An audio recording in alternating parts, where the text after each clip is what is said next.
threat of the Second Amendment?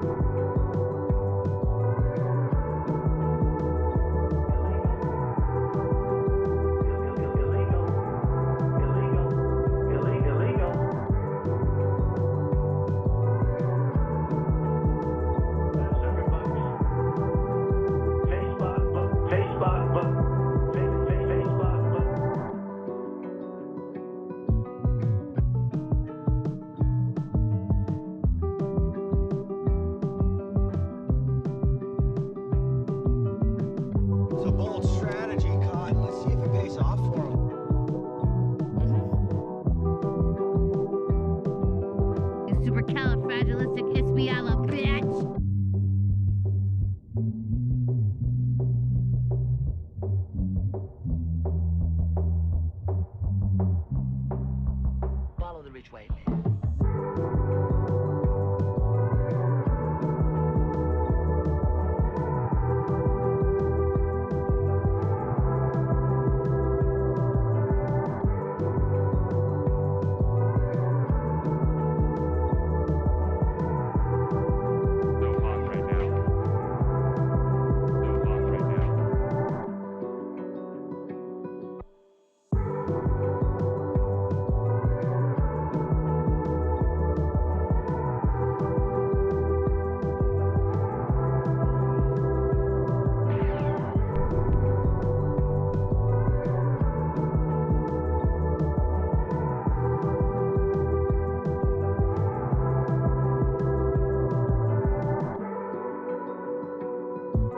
In the Ice Age, how much taxes did people pay?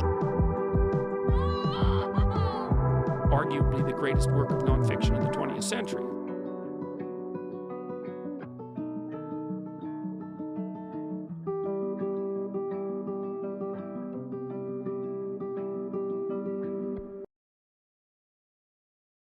That's hot.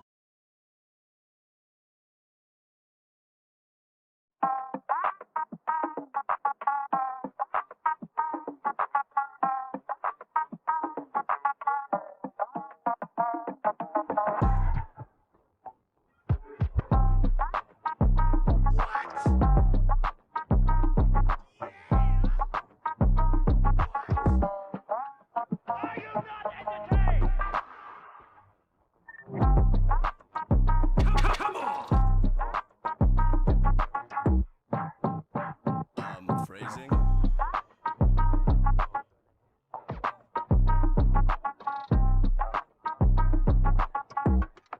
I don't want reality.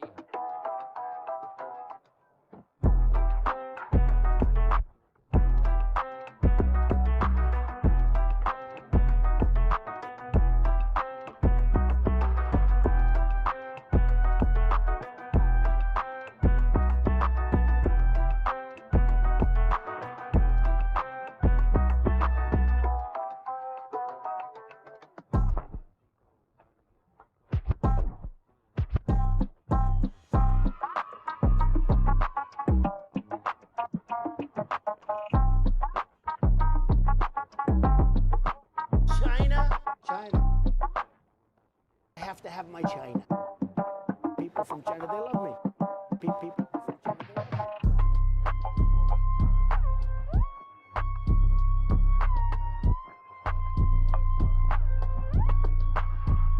Illegal.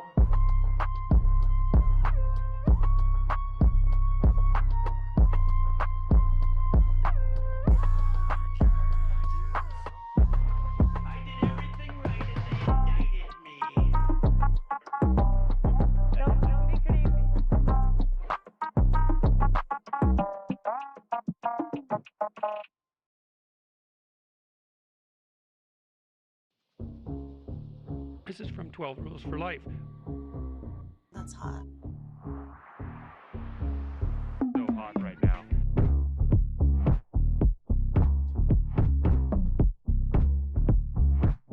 This is from 12 Rules for Life. So hot right now. That's hot.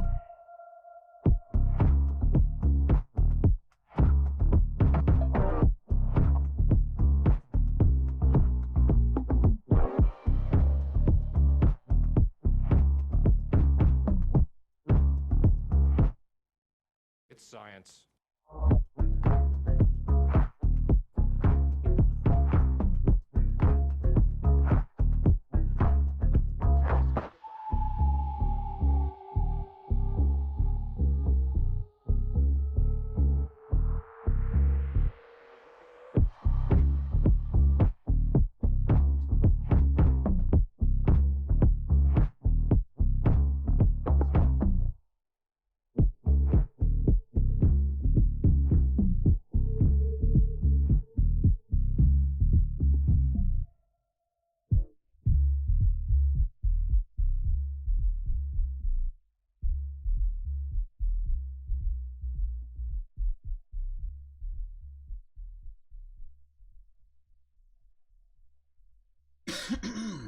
All right.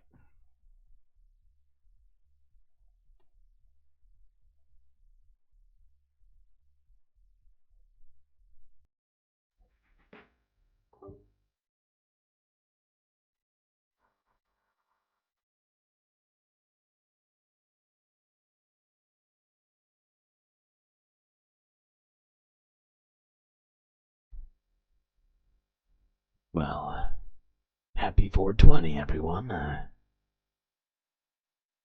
Smoke 'em if you got 'em. Hope you're all having a fantastic weekend so far. Unfortunately, we're gonna have to take a little journey through the doom once again. However, hopefully we'll have some fun at the same time. Fingers crossed, chat. Well, buckle up, space fans, it's time. It is time for that journey to begin.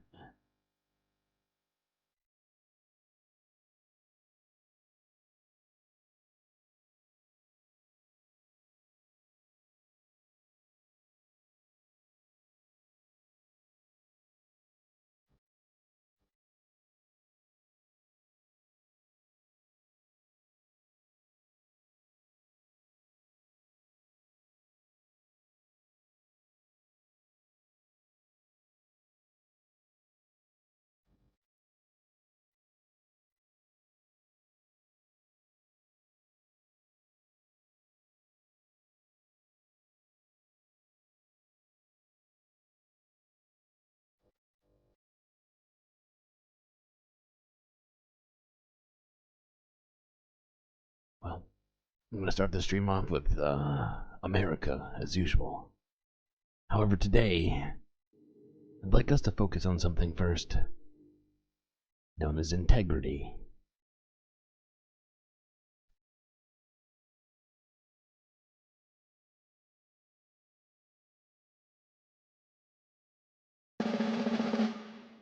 You want to witness some real, actual history? Back in the day, George and a few of the founding fathers did have hemp farms, because they knew the meaning of hard work and integrity. But then our country did lose its way, and began a war on drugs that was, and still is, just a war on people. And then a bunch of young corporate banker types come along telling us we're all in the new normal, as they try and turn God's green miracle into an easy buck for themselves. They even hire fancy Hollywood directors to make them look all hip and cool. But you know what? Fuck those guys. They ain't got no integrity. The truth is, this country has always been people with integrity, all fighting for the one thing they can agree on. And that's why Integrity is donating 100% of profits to charities that work to right the wrongs of the drug war until weed is legal nationwide. You see, that's integrity. Those other guys, integrity. no integrity. Do you want some fucking integrity? I know I want Don't integrity. you wish everyone had some goddamn integrity? They took our integrity. Okay. Just figured we'd start it off light today. Try the attempt to have fun as we go along here.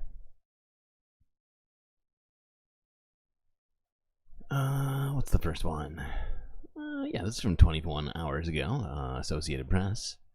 Lawsuits under New York's new voting rights law reveal racial disenfranchisement, even in blue states.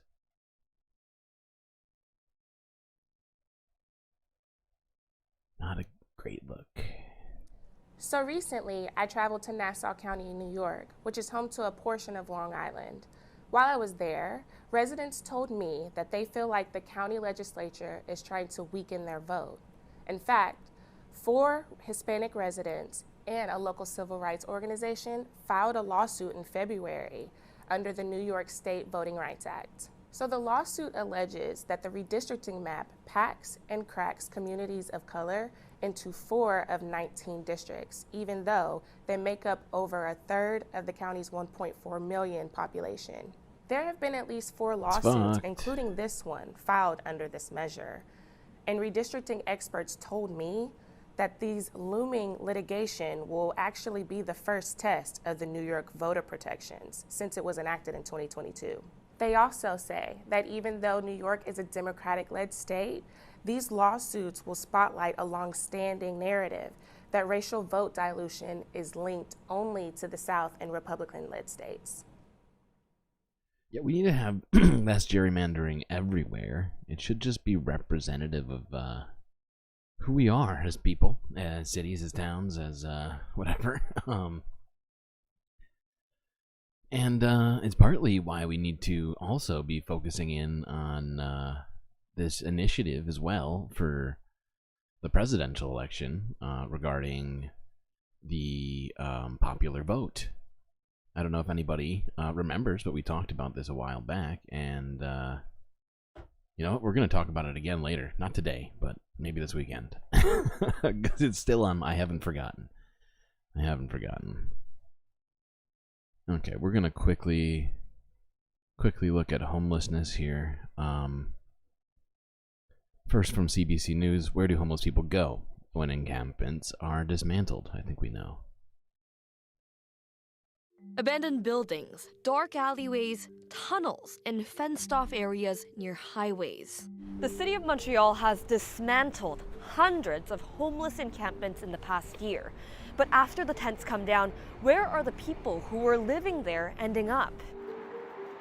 See how there's now a new piece of mesh? Yeah. They would go through the fence and down, way to the end. These are the kind of places David Chapman searches, trying to find those he's lost track of. They learn that in order to survive, they need to hide better. And so they go in search of abandoned buildings, they go in search of dark alleyways. Montreal has intervened in 460 homeless encampments in the past year of varying sizes. One of them, the encampment under the Ville-Marie Expressway. Chapman's been following those who were evicted. Several, he says, were housed, but others? They've hidden so well, I have no idea where they are, and we haven't seen them at Resilience for some time. And one person in particular has died of an overdose. We don't know how many people living on the streets have died. That's not a number the city or the province keeps track of. But with the warmer weather coming, frontline workers are expecting more encampments, meaning unique challenges with... Like, seriously, why don't they keep track of that? It's ridiculous. That seems like a statistic you'd want to know. You'd want to be having those numbers handy. High stakes and no easy solutions. To give that person a chance and different options, because I think that people who live there, they kind of thinking that they have no other options. He says more 24-hour shelters would be useful so people find permanent housing. Chapman says the city also needs to stop taking down some encampments to prevent people from getting into increasingly dangerous situations. It's a safer alternative for the city to allow a few places where encampments could exist with maybe some bathrooms and 100%. A sink to wash and just a few very, very basic. That's in the Bible. Okay. What's next? Oh, we're going to quickly look at the case in Oregon that's still ongoing in the Supreme Court. This is a Reuters piece about that from 6 hours ago.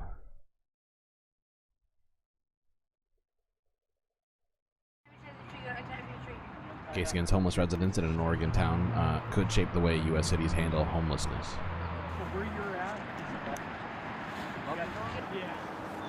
The U.S. Supreme Court hears arguments Monday over whether grants passed can legally ban people from sleeping in public. We all are out here struggling, Jesus and Christ. There's no place for us, like, literally. It's like we're made to move every 5 days, and if we don't, we get ticketed, kicked out of the park, and arrested. And it's ridiculous. I mean, like, I don't know. It's just, we're made to feel like we shouldn't even exist. Every single municipal park in our city. Anyway, just trying to make sure that we stay aware of the fact that that court case is still ongoing as we speak. Moving along. This is from CNN from 4 hours ago. Suicidal, quote-unquote, ex-Nixon White House counsel on Trump taking stand in hush money trial.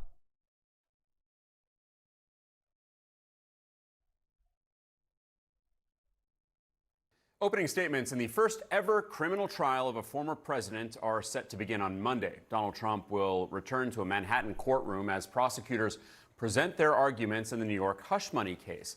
But before they can begin, Trump is hitting the campaign trail, holding a rally in North Carolina later today. And this comes after a dramatic final day of jury selection. But a process that was expected to take weeks was over in just days, after the judge yesterday swore in 12 jurors as well as 6 alternates. Let's discuss all this with CNN contributor and former Nixon White House counsel John Dean. John, thank you so much for being with us. Big picture, a jury was just seated for the first ever criminal trial of a former U.S. president. You, of course, know a thing or two about big political moments. So what do you make of this moment ahead of those opening statements on Monday? There's going to be a lot of focus on this trial worldwide because it is a unique situation. And the government is going to lay out its case. As you said, there will be opening statements, and the government will paint a picture of behavior that it thinks is criminal. So that's what Mr. Trump is in for, and the world is waiting to hear that story because while we think we know it, the prosecutors will have facts we don't know. And John, so much focus also on the jurors who will have the fate of the former president in their hands. We now have the final jury seated, but there were also 2 potential jurors who were excused yesterday after telling the judge that the trial was too stressful. One even began crying in the courtroom. So how high are the stakes for these men and women on the jury?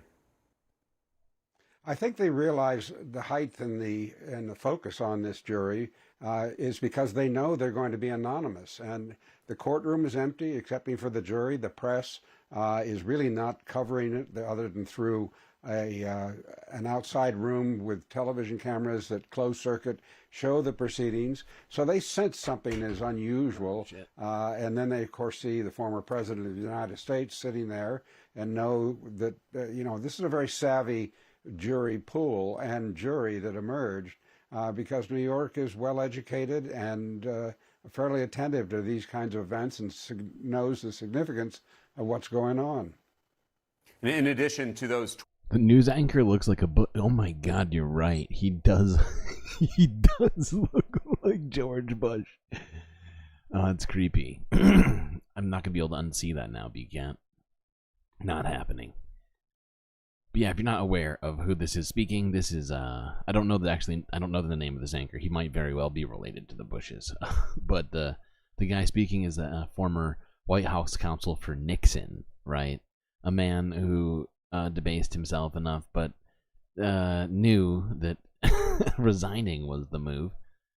Probably at some behest from John Dean. I'm actually not that familiar with it before I was born. 12, we have these 6 alternates. But given how high profile and high stakes this trial is, do you think that 6 is enough? Good question. I think this weekend will tell us if there's a problem with those that were seated already. Obviously, they'll come in and tell the judge they have a problem or they think they've been identified. It's very unusual to have an anonymous jury. That happened during Watergate at some of the big trials. They were sequestered juries that were really anonymous and remained anonymous for decades. Only a few who wanted to be identified ever came forward. So it is a new tension for them. They're a group of strangers that are getting together to make a very big decision. So it's got to be certain stress levels that they're not used to. And certainly there are going to be plenty of people who are trying to uncover their identities. And John, prosecutors have refused to reveal the witness list with the defense, and they're citing Trump's previous tweets about witnesses. Judge Merchan says that he won't be forcing them to hand it over. Do you think the judge made the right move? I think he did. He was sending a message in that move that indeed he agreed that Mr. Trump could abuse the information. So they've withheld until very late on Sunday night. They're apparently going to give the first witness that the government is going to call. But the protocol is, and the courtesy is normally to provide who your first 3 or 6 witnesses might be so that the defense can prepare and be ready for cross-examination. Because of Trump's tweets, because his effort to influence the proceedings through out-of-court statements, he has put them as potential targets. So they want to be very careful, and the government is exercising its right not to be courteous because Trump is not paying that favor back. There is this major question hanging over all this, whether the former president will take the stand. If you were advising him, would you tell him to? It's very unusual for a defendant to take the stand because, particularly in a situation like Donald Trump, where he is known to be a terrible witness. His depositions are bad. His few court appearances have been disasters. It would just be almost inconceivable that he do so, and very high theater should he choose to. I almost want to watch the Trump deposition tapes just because of how bad they are right now. They'd be pretty amusing in this context. 2 of the members of the jury are lawyers. Interesting. That is an interesting development.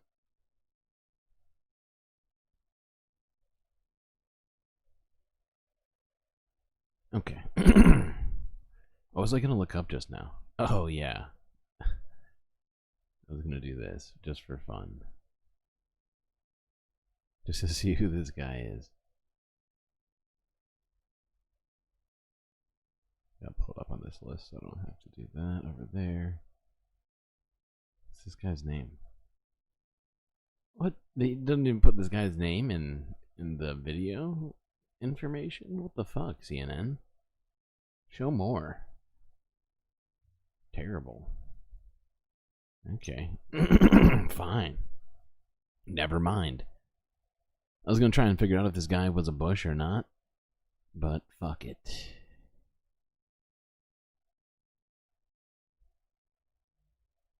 Yeah, what the next? Alright, what's next? Oh, this is the latest Good Liars piece. Just wanted to keep things fun today because it's 420. Lions, not sheep. It's from 7 hours ago. This guy's real cool. Can I ask about your teeth? Yes, I'm a lion, not a sheep. Shows the head. It's not weird and at so all. You wear the teeth to make a point that you're a lion, not a sheep. Yes. And how many Trump events have you been to? I have been to 52 Donald Trump rallies where he has been present. Wow, so you followed him all around the country. Oh yeah. I made two really good friends, Mark and Christine, who I met at rally after rally after rally. And then they said, well, we used to be deadheads, but Jerry died, so now we follow Trump. So now you're kind of like, there's a herd of you just following him wherever he goes.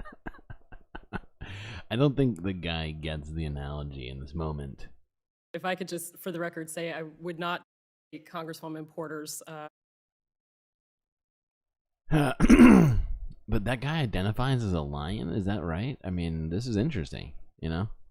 This is very interesting.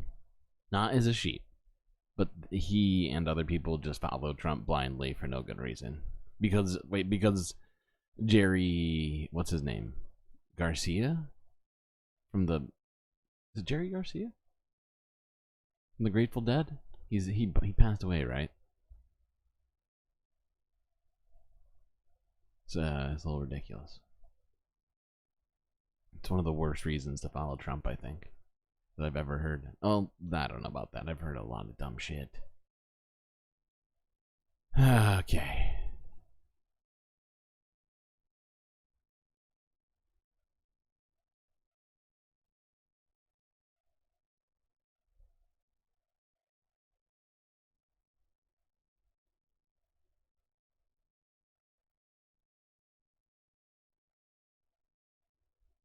What is this next one? Okay, yeah. Actually, I don't know what this is from. I just realized this.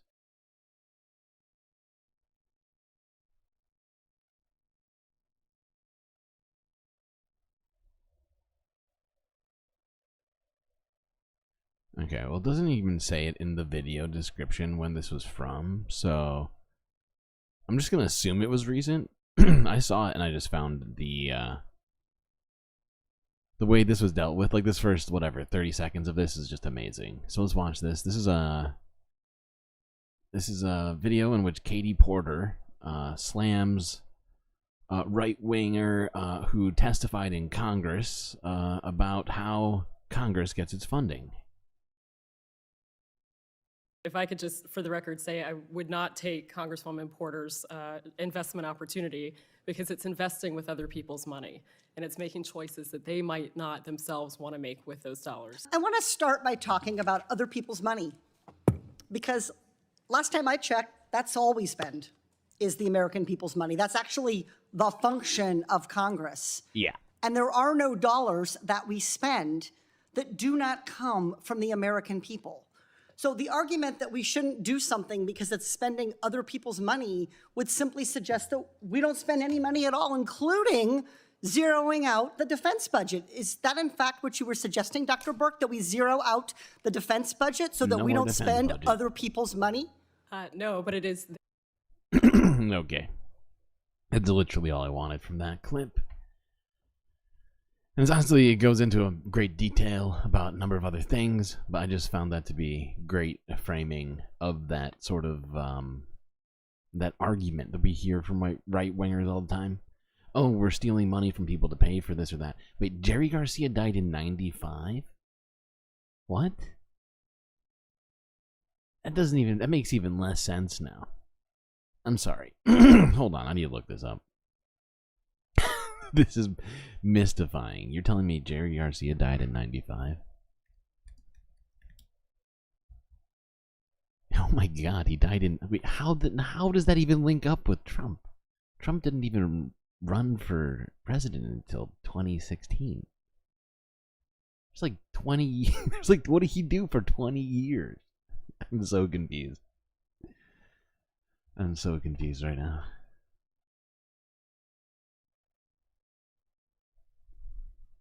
Okay. All right, let's look at this report from the Wall Street Journal regarding a crumbling railway in the center of a U.S. versus China economic battle in Africa.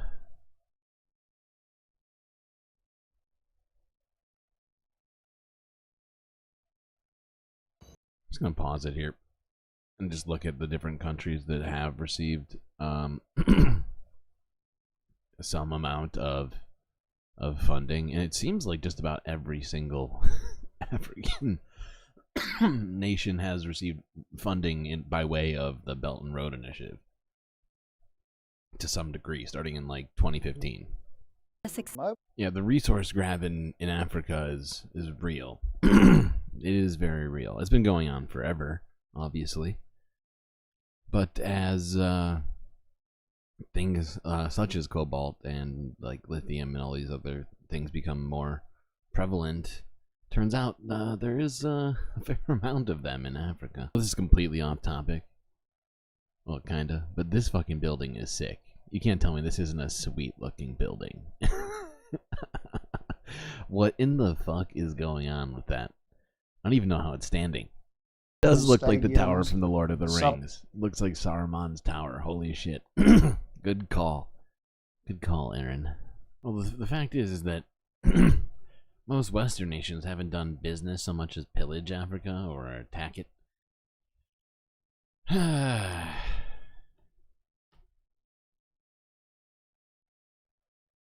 But you know, we'll see how that all turns out. Honestly, though, it does also mean that there will be America helping build this railroad. Essentially means China doesn't have to pay for it, but they can still export minerals out of Angola faster because of this.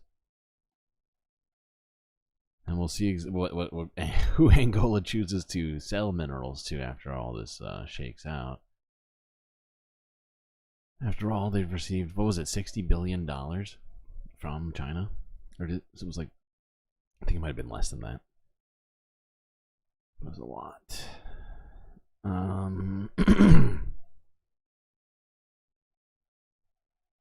Okay, let's look at this next one. And, you know, I'm just realizing I should have put that in a different spot, but today I was not focused.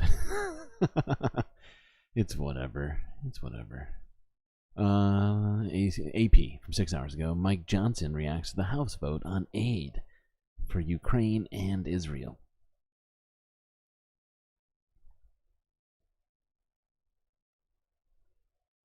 The House has worked its will. These are not normal times here in the House or around the world, as we all know, and we had a disturbance here on the House floor just a bit ago. I just want to say simply what I think most people around the country understand and agree. We should only wave one flag on the House floor, and I think we know which flag that is. Three of our primary adversaries, Russia and Iran and China, are working together, and they're being aggressors around the globe, and they're a global threat to our prosperity and our security. It's really Russia who's being a global threat around the globe. And it's not even, it's global-ish, right? China's being threatening in, like, kind of close to where it lives. In the water, really. I mean, who else are they being aggressive towards? I'm trying to think of what other... Like, it really is just... I mean, it's just Taiwan, really. Although that's still a situation. Threatens the free world, and it demands American leadership.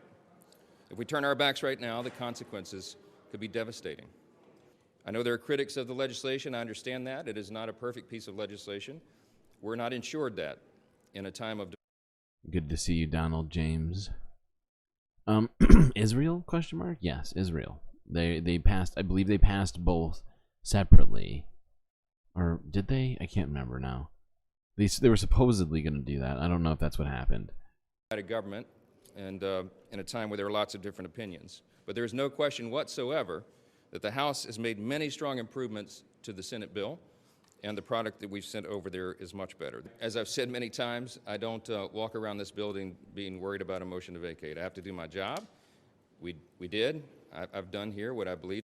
His job of looking like a Scooby-Doo villain. Okay, now if you heard him during that little monologue of his, he mentioned that there was a disturbance on the floor, and we're gonna quickly look at what that disturbance was. This is from Forbes breaking news 7 hours ago. Put those damn flags away.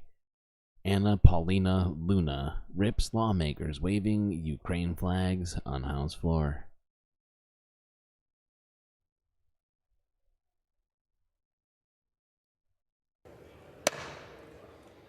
On this vote, the ayes are 311 and the nays are 112. The bill is passed. Oh, one voting present. I missed it, but thank you. Okay.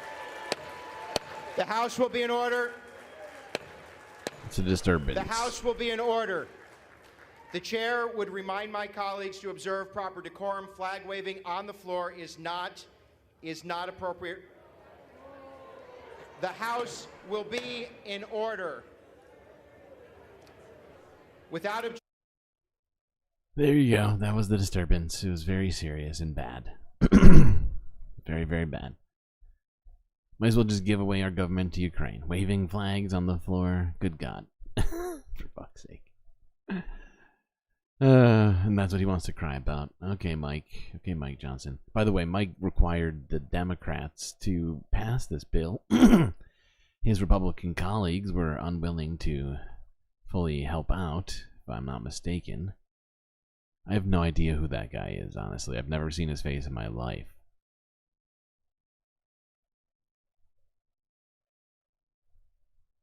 Okay, moving on to two Associated Press pieces about this. First, just broadly discussing the bill, and then we're going to listen to MTG.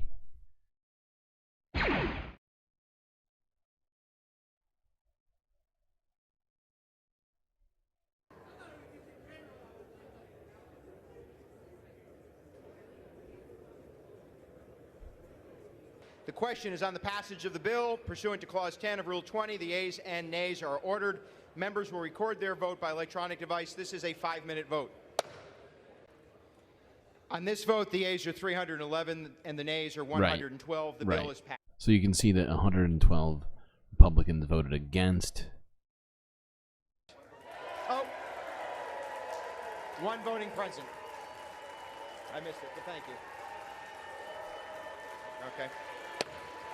The House will be in order. H.R. 8034, a bill making emergency supplemental. So, is America obligated to support Ukraine? And was there a written agreement with NATO? I can't remember if there was a written agreement with NATO. But what I can remember is that America brokered a deal with Ukraine to denuclearize, like, their arsenal. They had nuclear weapons at one point, and they during what was it? No, I can't remember what it was. Fucking hell, was it the Cold War? God damn it. My brain just broke. We were talking about something completely different. Well, not completely different. But I wasn't thinking about this context of this, but what is it called? Son of a bitch. I can't remember what it was now. But yeah, we got them to denuclearize and gave them our essentially our tacit support. Appropriations to respond to the situation in Israel. Have all members voted? Does any member wish to change their vote? On this vote, the ayes No, are don't apologize, dude. 366 and the I nays should are have. 58. The bill I should have is been passed. thinking about it. Honestly, it is an objection, important the motion to aspect of reconsider this is laid on the equation. table.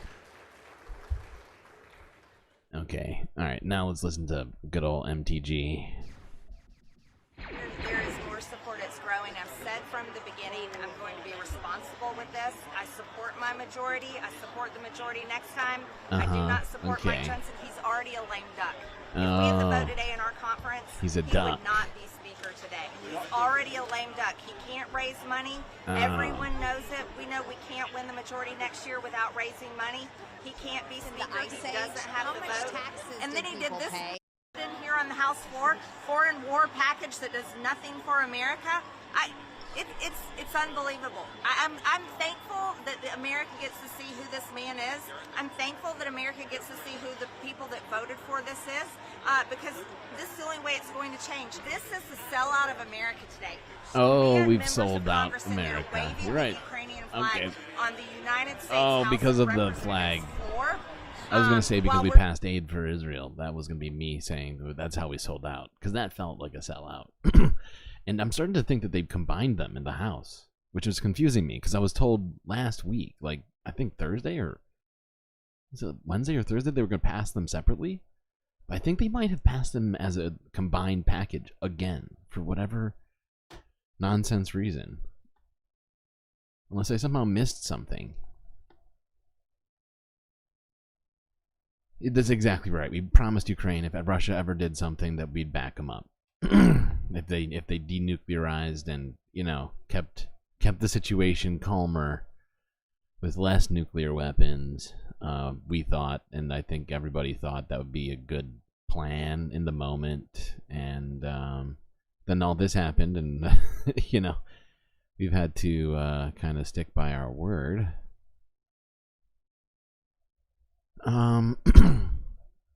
But yeah, I really wish that they had passed these separately. I'm starting to really doubt this, that they had. Because I don't understand how it is we're still giving Israel money. I don't understand how we could possibly be doing that in this moment. With everything that's gone on, with everything that's happened, with the ICJ ruling, with the literal days and days worth of footage that shows people being slaughtered, starved, displaced. It's, how can we still be funding it now, 6 months later? It's insane. It's insanity. I don't get it. But then here is something that they did not include in any of these stories. This is from CBC News. U.S. lawmakers vote in favor of potential TikTok ban. Now, from what I understand so far, the bill, the military aid bill, had like an earmark, or whatever you call it, like put into it, that included the TikTok ban that they've been trying to make happen now. Which means it's been passed in the House and is now going to the Senate, including a TikTok ban. So let's watch this real quick to see about that.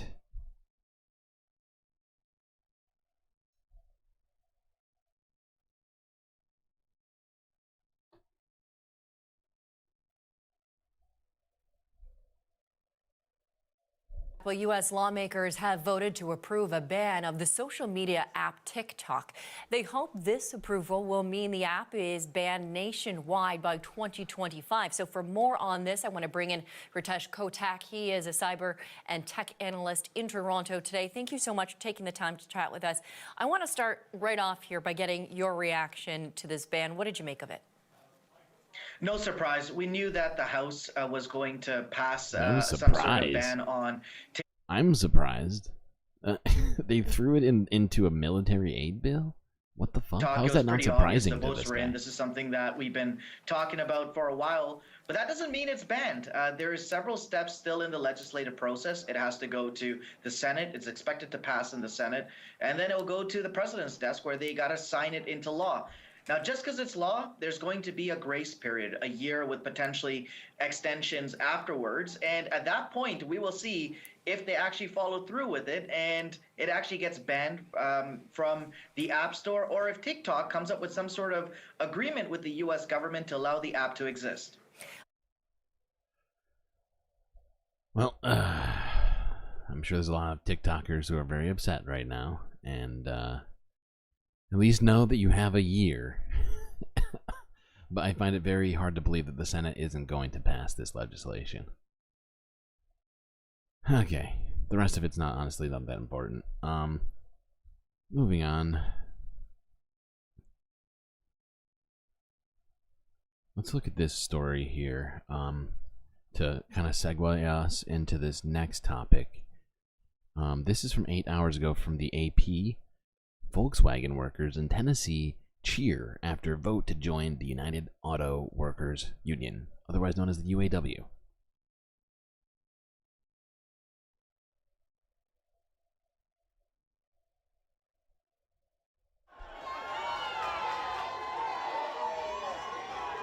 Hold on, chat. Hold on. You get your own applause right now, because I think you just got...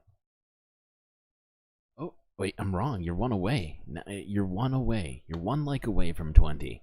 I was about to give you Captain Benjamin Sisko just now for having achieved 20 likes and applause, but then it went down. It went up to 20, and then it went down to 19 just now in front of my eyes. Oh, there's 20. There's, you know what? Okay. Okay, there we go. Well done, chat. Well done. Well done. Here you go. Cisco incoming. Okay. Alright, now let's watch this.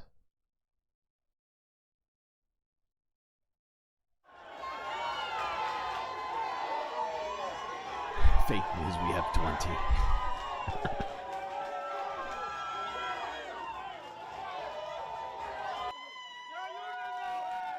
What changed the most is everybody started seeing what we could get when the big three went on strike. And they said, wait, hold on. If they can get all this, we should too. We do the same job, just in a different location. Exactly.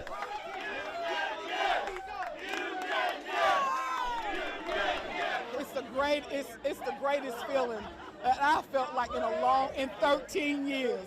Okay, this is wonderful.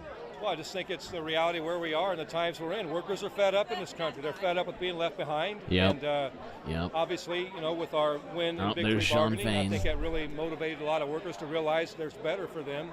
All we've heard for years is we can't win here. You can't do this in the South, and you can. Workers can do it. Okay, that's a nice sort of pick me up here before we move on to this next topic. Hold on, I gotta set us up for this. Where's the beginning of this story? Right here. Okay, let's watch this. It's just a snippet of a CBS News special from earlier today discussing AI-staffed restaurants. To prepare and cook meals for customers. Joy Benedict dines out at one restaurant powered by robots. Still lumpy. It's long since been the vision of Hollywood. Come and get it. Robots and humans side by side. Real stuff? Just for cooking purposes. Sometimes making things worse, sometimes better. You want a cup of Java juice? Oh, yes, thank you. But now, in the suburbs not far from Tinseltown, the dream of an AI restaurant is already cooking. It's called Cali Express in the heart of Pasadena.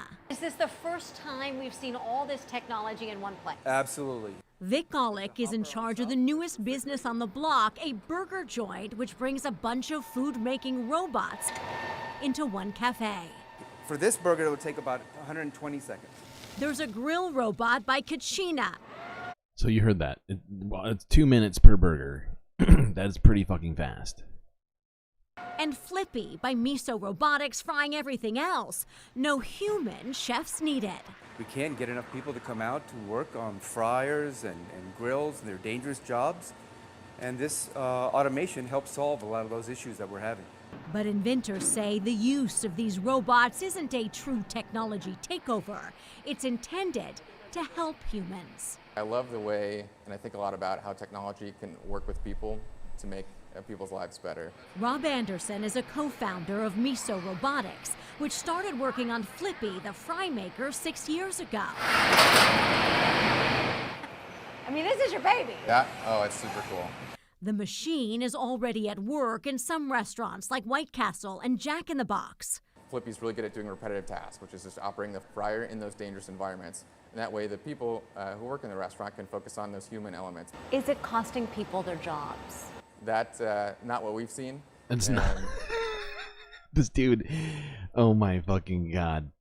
I don't want reality. This guy is lying his fucking dick off right now. Oh my god. That's literally his job, is to get rid of workers. That's just factual. It's really here to help people.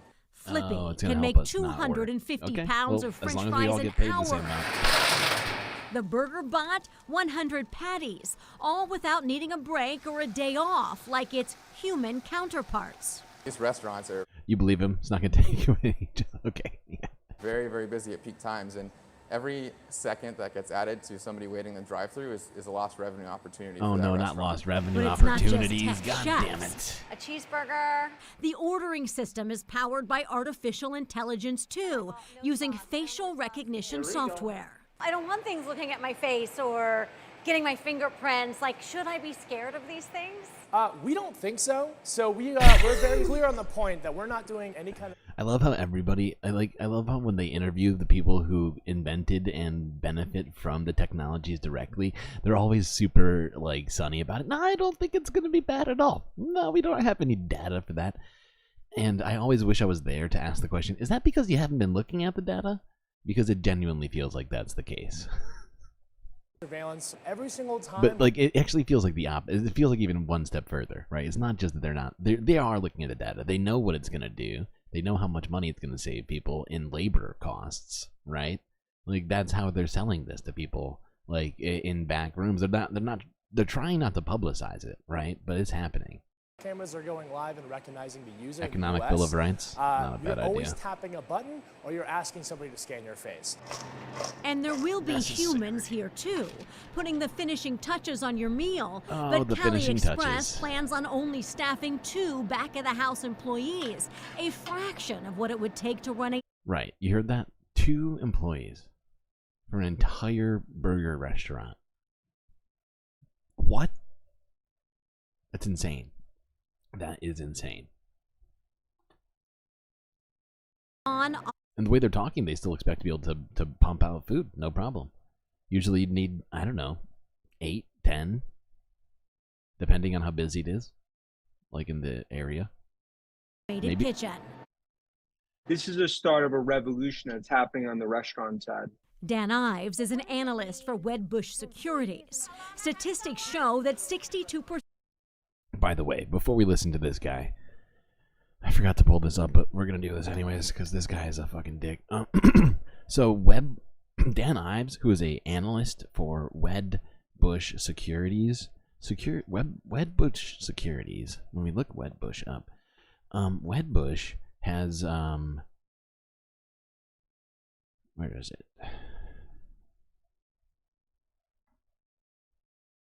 Wedbush Securities has $4.1 billion under management.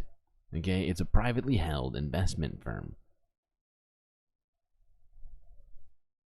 Of restaurants report being understaffed, and 82% of restaurant jobs could be handled by robotics. We expect by 2025 that we're probably going to have 100 to 200 restaurants that'll be primarily AI focused. And in a state where the minimum wage for most. By the way, these guys are not like in restaurants or anything like that, if that's what you're thinking. With a name like Wedbush Securities, I know it sounds like they might be big into the culinary arts, but they happen to be a financial services company. Fast food workers, aka private equity. Soon be $20 an hour. Less people to pay can be a bonus for businesses. Once No the minimum kidding. wage went to No kidding. Paying people less is a bonus for businesses. Yeah, no kidding. They don't have to pay wages for a robot. They don't have to pay healthcare for a robot. They don't have to pay for HR. They don't have to pay for hiring. They don't have to make sure that they're following, human rights laws. Whatever it might be, civil rights. Yeah, it's just a robot, so they can kind of just go down. Never stops working. For fuck's sake. Okay, moving on. This is a story that came out a few days ago. And I was waiting for the weekend for us to talk about it because I thought it'd be slightly more fun, even though it's also doomerific in a way. But Boston Dynamics came out with a new robot. And I figured we'd take a quick look at this. Boston Dynamics is kind of the leading firm in robotics advancement.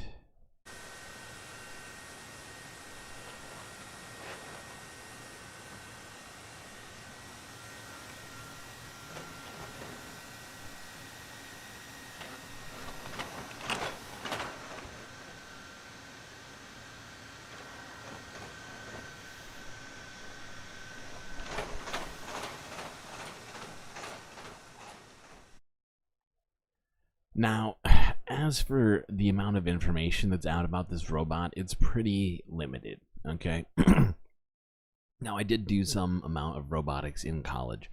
Nothing nearly this advanced, and, you know, I find it fascinating, but it's also, you know, it's directly linked to what we're talking about here in terms of replacing workers. I know a lot of people say that's not going to happen and that people are being overly concerned about this, but it has changed really drastically over the last 20 years, and robots are a completely different game from what we dealt with in the first industrial revolution, and even in just regular computing, I would say, although it's much more analogous to that. We just saw the rise of the machines. Yeah, we did. But just for some context, because I think it's important for this, let's look at the robot that not Atlas, sorry, that's the name of the old robot. Let's look at the last robot that Boston Dynamics has just retired to start making these robots. This is from 2 years ago, where they unveiled some new tricks that this old robot used to do.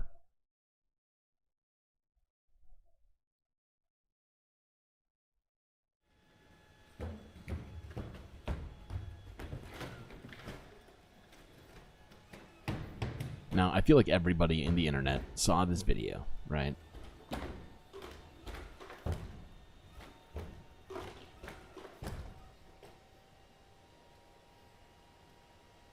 The culmination. But the fact is when I was in college, they were struggling with pretty much every single aspect of what those robots are doing. I remember my professors talking about how we, you know, would actually manage to master how to replicate human hands. And honestly, we're still not there, but we're getting much, much closer than we were back then. And that was not that long ago in the grand scheme of things, you know? But sorry, let's keep watching. Over a decade of hydraulic humanoid robotics work at Boston Dynamics. Atlas stands about 5 feet tall, weighs about 190 pounds. It's battery powered and hydraulically actuated with 28 degrees of freedom. It has RGB cameras and depth sensors, which provide input to its control system, and all of the computation required for control, perception, and estimation happens on board its 3 computers. Parkour is a useful organizing activity for our team because UBI now? Totally. it highlights several challenges that we believe to be important.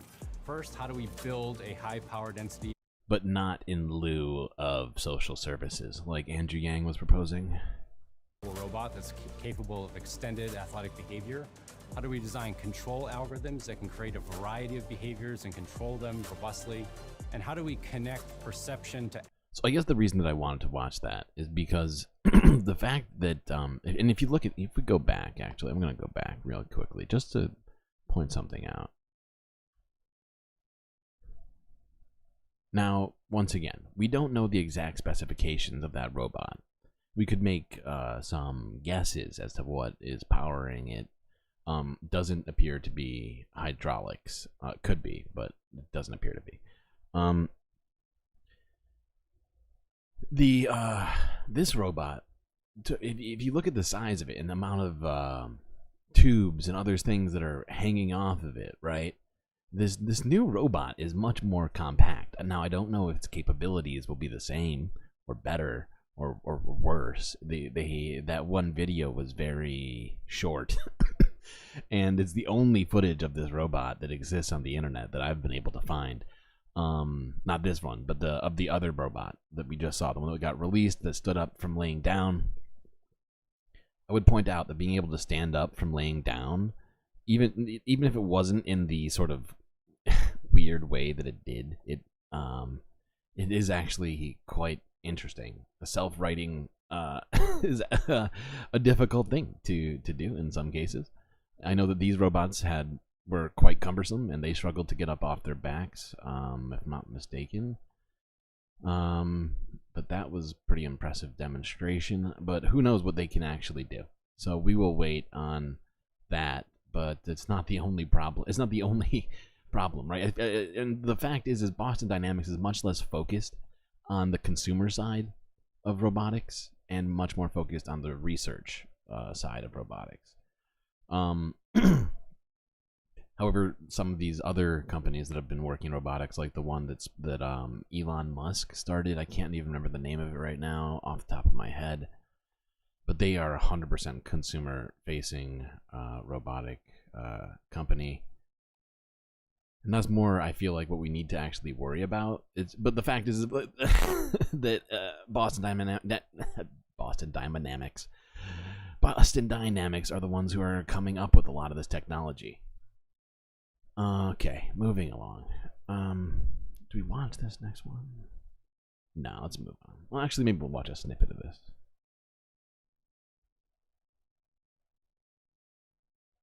You know for a fact that seeing these robots. Boston Dynamics posted a teaser video of it. They're already being used for policing. Did you not know this, Donald James? Are you not aware of this? This is a fact. I'm not making this up. The dog robot, the yellow dog robot. I don't know if you've ever seen it. I forget the name of it. But they have made a dog robot for police. It's a Boston Dynamics robot. The thing is fucking creepy, to be perfectly honest. It looks like something out of like like Star Wars or something. That's not the reference I was looking for, but I couldn't think of the name. New all-electric Atlas robot, showing the humanoid number 001 standing up from a lying down position, swiveling its body around to face the camera with a glowing head that resembles a ring light, and then turning and walking out of frame.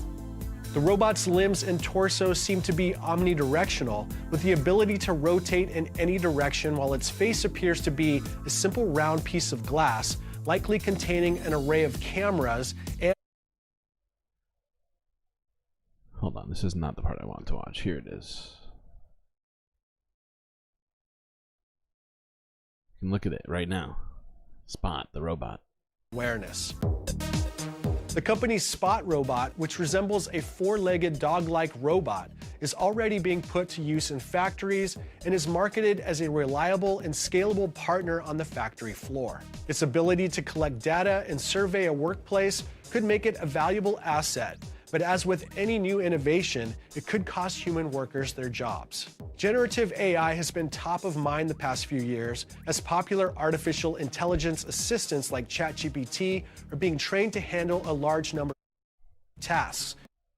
Okay, all right, moving on. Now, am I saying that there's no good applications for those robots? Obviously not. No, I'm not saying that. But I am just expressing my concern about the potential for businesses to use it to eliminate workers before we eliminate capitalism, which would leave people in incredibly terrible fucking situations that I don't want to see happen. That's just me.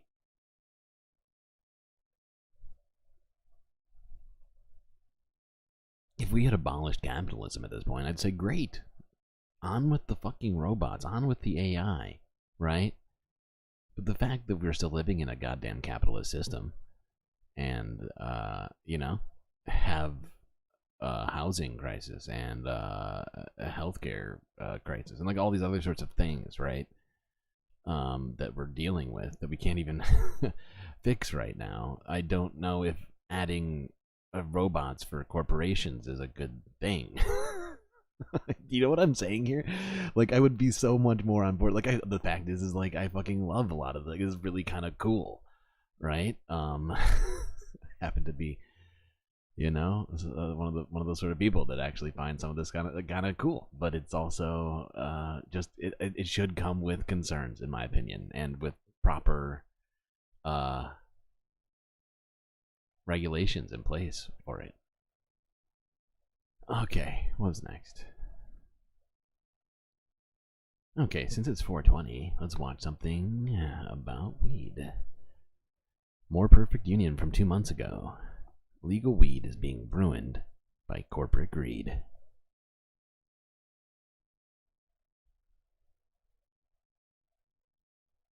Here's a wild story I've been looking into.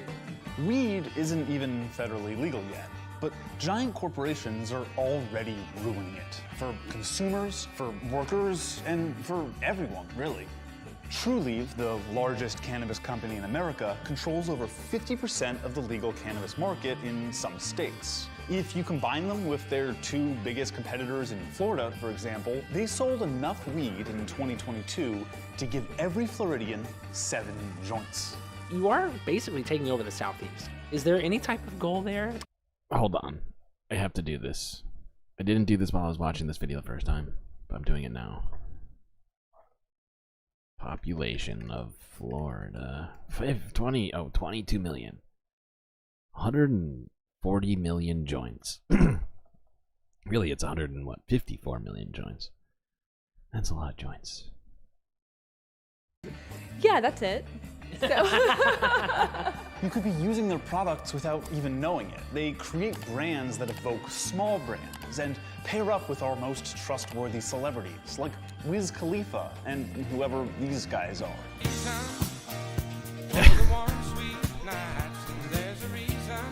I would point out, built an empire by exploiting policy. I'd point out this guy's got a very, very similar haircut to those dudes. Mistakes in legalization, using their power to create those mistakes, and taking advantage of well-meaning programs. For example, the giant publicly traded. Like, am I wrong? Like, if he grew a mustache, are you telling me that he wouldn't look like this dude over here on the left? Huh?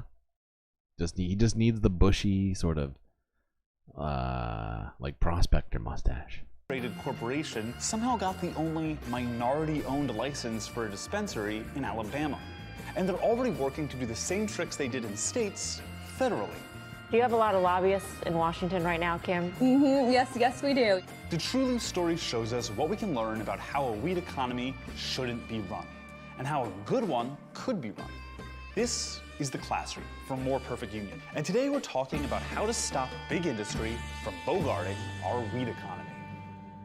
Let's go back to the last time America decided to make a substance illegal and then change its mind. The repeal of prohibition. Incredibly influential businessmen like John D. Rockefeller had once supported prohibition, but when they saw it simply wasn't working, they moved to end it. Rockefeller specifically took a surprising stance for one of the most bloodthirsty capitalists of all time. He wrote, quote, "Only as the profit motive is eliminated is there any hope of controlling the liquor traffic in the interests of a decent society." And that's coming from a dude who really understands profit motive. Back in the 30s, the United States government took antitrust, that's preventing monopolies, far more seriously than it does today. So in an attempt to keep the alcohol industry from becoming monopolized, they implemented a tier system. No one company could be the manufacturer, distributor, and retailer of alcohol products. Now, giant alcohol companies are a problem today, but the problem could have been way worse without that regulation. But let's look at weed. Zooming in on Florida's first legalization initiative and the dawn of TrueLeave. In 2014, the Florida state legislature was building out a bill to legalize certain low THC strains of cannabis for medical uses. The bill wasn't written by a progressive cannabis advocate like you might think, but by Matt Gaetz, then a member of the Florida House of Representatives. Yeah, that guy. Great. It was boosted by strong supporter Representative Halsey Beshears. Medical cannabis laws are complicated because they basically have to create an entire industry and how it runs from scratch. There need to be regulations on everything from labels to... Fact is, I hate this idea of medical cannabis. Just make cannabis legal. It's fucking nonsense, okay? The medical properties are... They're not dubious. There are some. But the fact is it shouldn't require you to have cancer to get weed. Who can get licenses? During the debates on the bill, an amendment was added by Representative Matt Caldwell that said in order to get a license to grow the newly legal cannabis, a nursery must already have approval to grow 400,000 plants and have operated as a registered nursery in this state for at least 30 continuous years. What? 30 years. 30 fucking The amendment years. also added a requirement. That is ridiculous. That basically makes it so that only people who have an like an incredible hold on an already existing industry can be involved, and that's fucking insane. for pre-existing real estate ownership and capital, requiring wannabe licensees to give the government $5 million in cash as assurance they could run the business. Who could possibly meet all of those qualifications? Well, there was I can think of Simpson some people. Nurseries, the oldest nursery in Florida, opened in 1902. Simpson Nurseries was the family company of the Bashirs. Yeah, that guy, the representative from Weird. earlier. To fully meet the qualifications, Simpson entered a partnership with Hackney Nurseries, also run by the Bashir family.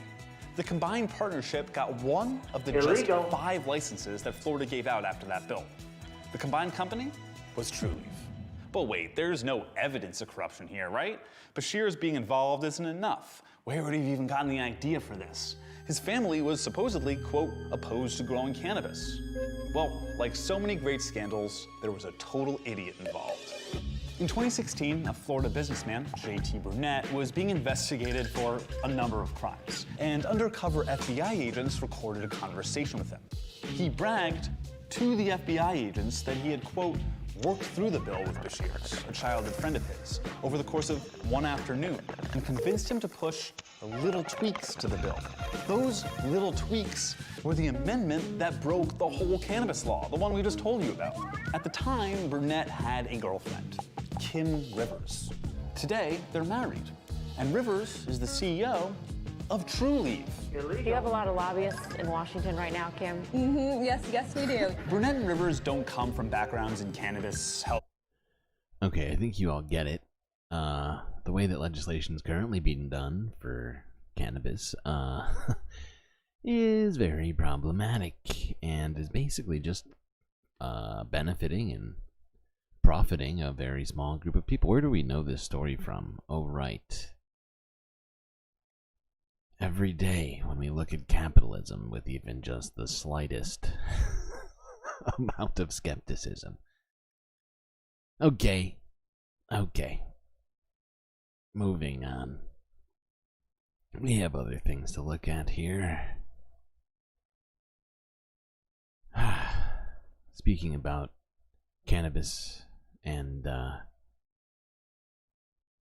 regulations, I think we need to talk about the people who do the regulations. More importantly, the inspections.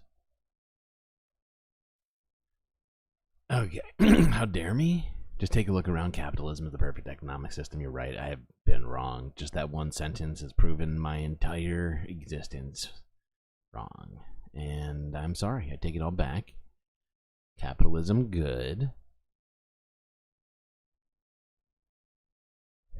And benefiting a tiny group of elites, good. It's my bad. It's my bad, chat. How could I? How could I? It's ridiculous. It's ridiculous and I won't have it. Okay, on to ecological and environmental related stuff here for a little bit. This is a developing story. It's been going on for the last, I want to say like week or so. But an orca has been trapped in a BC, what do you call it? Not like an estuary. It's like a cove, I guess. And it's just too. I have been trying to figure out what exactly is going on. We've been trying to contact the whales, but have been unable to do so at this time. Unfortunately, their access to Wi-Fi is a little spotty.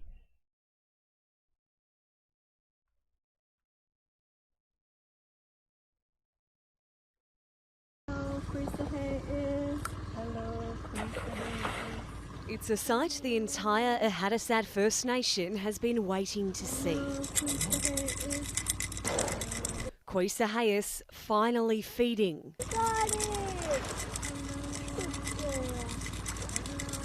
The 2-year-old orca calf eating seal meat like she would in her natural habitat. It's the first confirmed meal she's eaten in 27 days. I think it was joy, really. I think the joy of the meal. And seeing that now gives us some options, gives us time. Given that she was showing subtle changes in body condition, It's real important that she's getting those nutrients, so we're really happy. It's a game changer for the nation and DFO, who were prepped and primed to make their second rescue attempt Friday, a multi-day mission with dozens of experts from around the province now put on hold. We're looking at all these options about how we can use, first of all, make sure the animal's healthy with seal, but also, using as an attractant to move the animal within the lagoon, possibly out of the... Wait, what did you do? You posted a meme? Or you posted a video? I'm confused. What do you post? What are you posting? What are you talking about?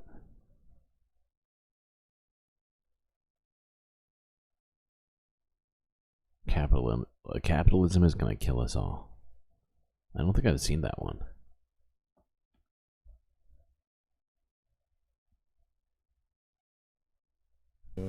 For the first time, we can share with you Quisa Hayes' cries for help.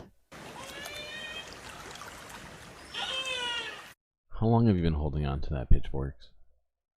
My God, that's what happens when you organize with purpose. Organizing with purpose. Wow, that deserves one of those. Holy shit.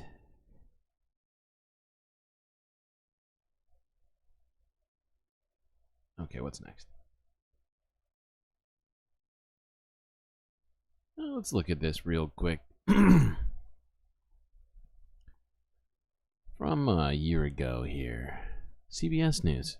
The environmental cost of fast fashion.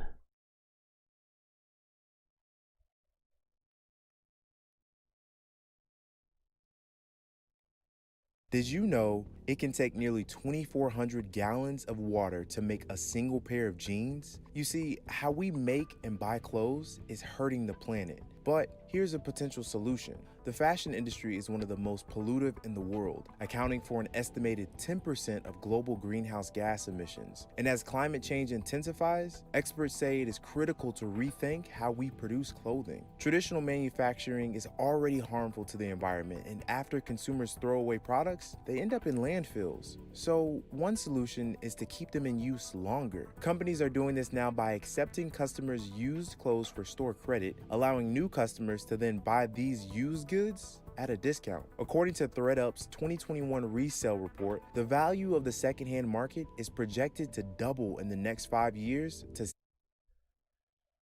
Now, do I think clothes are the only thing that are causing our environment to be destroyed? No, I don't. But, I think it's important for us to be aware of all of these things. Because, you know, as consumers, some of our consumption, I mean, we are the consumers, right? Not just this chat, but people, right? We don't, I mean, it's our expectations of companies and of each other are important out of ourselves, right? Even though on a case-by-case basis, we're very much likely not affecting the environment on our own. But I do believe in a cumulative effect of things just because of science. And yeah, you know, we kind of saw a microcosm of this with a sort of off tangent example. But for instance, recently when the Middle East started doing BDS, within a very short period of time, they managed to cut multiple companies such as Coca-Cola, McDonald's, and others, their revenue by big double-digit margins, right? In a very short period of time. I don't know exactly where it's at this moment. I haven't done the research, but the last time I looked at it, it had an effect, right? And I'm just saying, obviously, you know, I'm pretty sure most people in this chat aren't flying around in private jets and pumping oil out of the ground, but you know, our cumulative actions do have an effect, not just on the environment either. Okay, what's next? What's next? Okay, this is from 4 days ago. The oceans are warming even faster than experts predicted. A change that is truly extraordinary. This is from News Center, Maine, 4 days ago.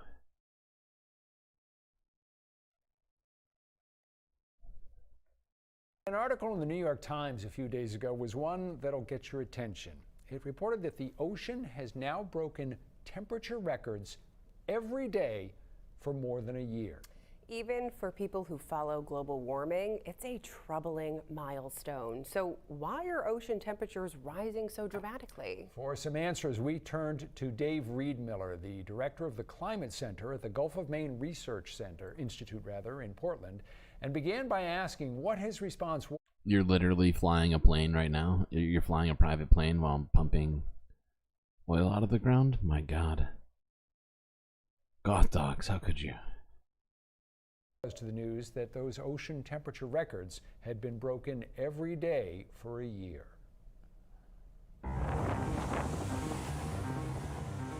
Wow was probably a first reaction. This is really not great news. And secondly, we also kind of expected it. You know, the scientists have been telling us, you know, for a couple decades now that these trends are continuing. It sounds as though even the experts like yourself, though, are surprised at how quickly we're seeing these records being broken and the extent of the warming of the oceans. That's exactly true. You know, we certainly expected, we've seen that long-term trend, certainly here in the Gulf of Maine, in the North Atlantic, and even globally. But this year-on-year jump that we've seen from, you know, 2022 to 2023, which is now lasting into 2024, is truly extraordinary. The change in ocean temperatures of just a degree or two may sound modest, but Dave Reedmiller says one way to better understand the change is to think of the world's oceans the way we think about the human body. When the human body runs a temperature of just a degree or two, we start to feel kind of icky. When it starts to get 2, 3, 4, 5 degrees warmer than our normal body temperature, systems start to shut down and you find yourself in the hospital. And that's starting to be what we're seeing in the Earth system. I know it's difficult to diagnose what is causing the warming in the short term, in the short run. Right. If numbers are up a lot from where they were 12 months ago, it's difficult to pinpoint the reason. But what is the best guess as to why this is happening? Pinpoint the reason. The answer is going to be an unsatisfying one. I don't want reality. There's multiple drivers, and there are probably drivers that we don't know about, right? El Nino has certainly been a contributing factor to what we've seen over the past year. But we also had a really large underwater volcanic eruption. When volcanoes erupt underwater, they eject a ton of water vapor into the atmosphere. And water vapor is actually a very potent greenhouse gas. And so that has likely contributed on top of the El Nino. So all of these things are contributing on top of that long-term trend of global greenhouse gas emissions. But even so, that doesn't fully account for everything we've seen. And that is reason for concern. Okay. Moving on. The Earth doesn't have a hospital. So true. So true. Earth needs a hospital. Can we get on that one? Make that happen. In the Ice Age, how much taxes did people pay? Let's look at this one real quick. This is from 5 months ago. How can seaweed provide potential climate change solutions? This is from BBC News.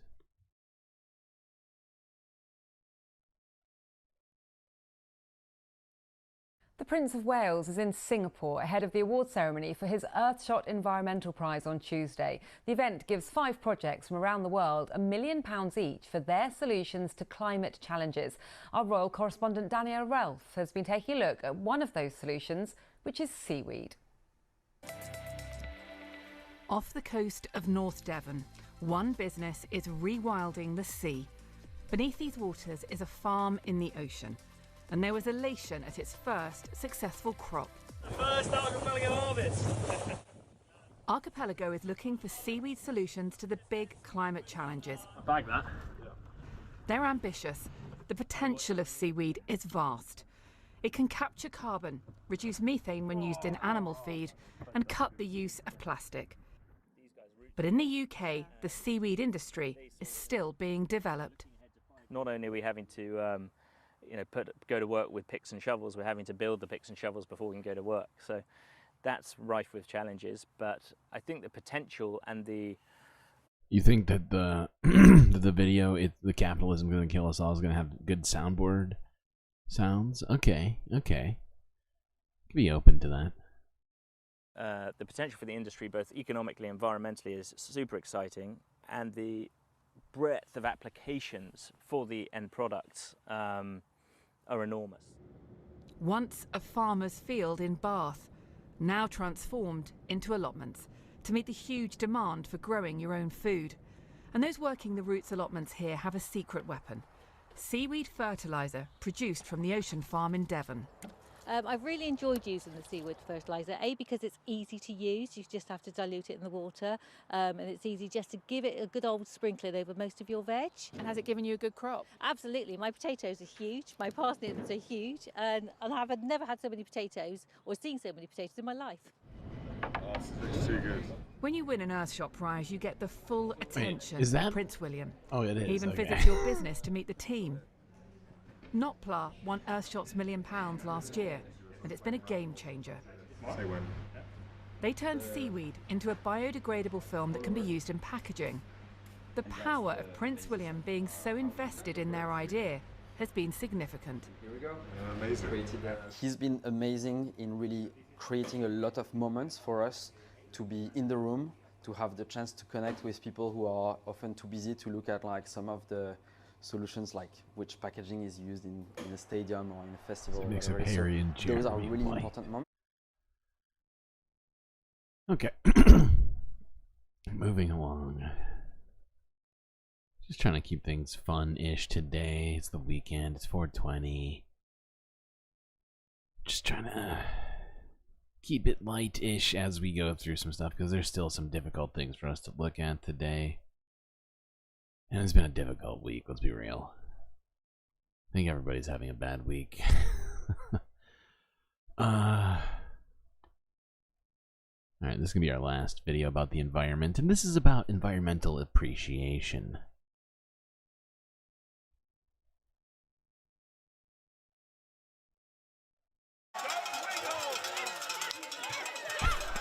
So fun. So it's the last day of the season. This is pond skimming. Everybody's in their funny costumes, having a good time, trying to make it across a very cold, icy pond. Here comes one now, and he made it.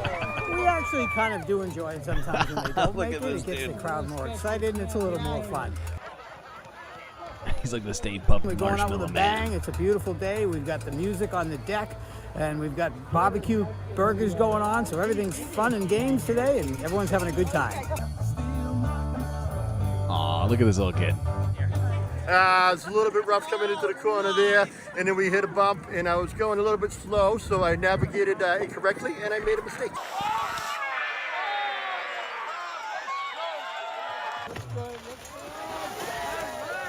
Nice.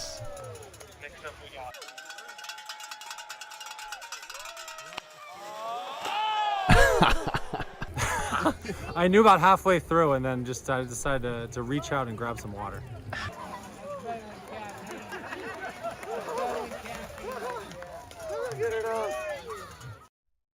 Where is it? I believe that was in BC.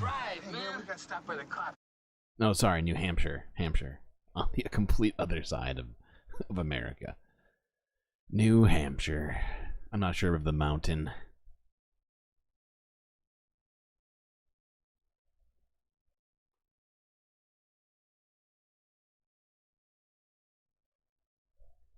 Okay. I'm gonna take a quick break. Whoopsies. I just nobody look at the what's happening. Hey, yay.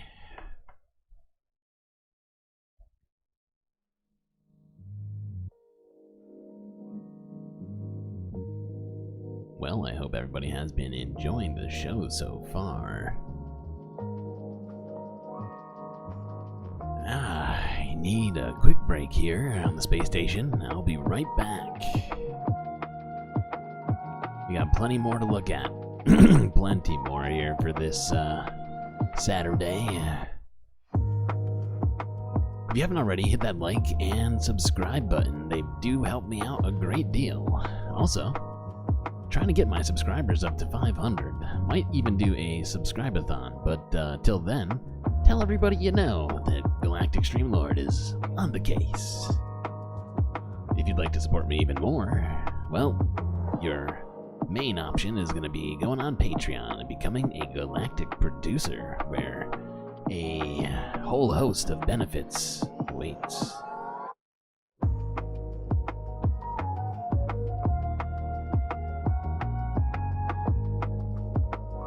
How close am I getting to monetized?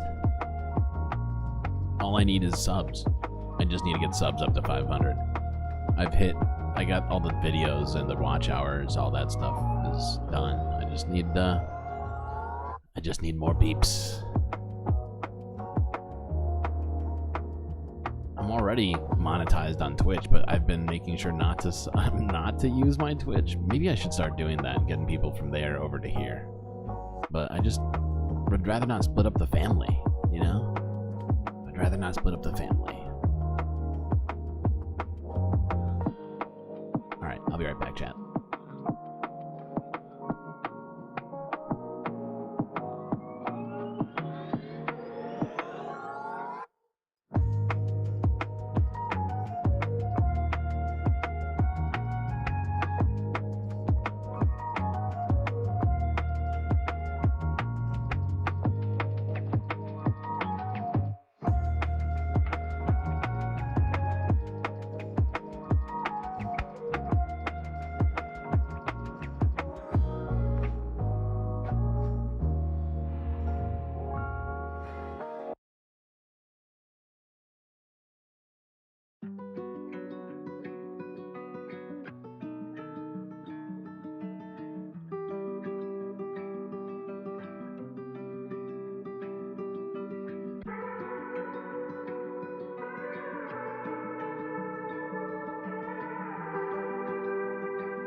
I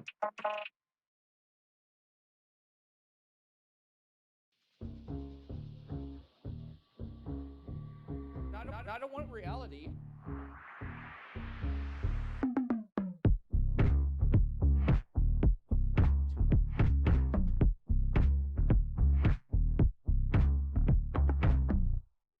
I feel like I'm taking crazy pills. The box is full of Pepe.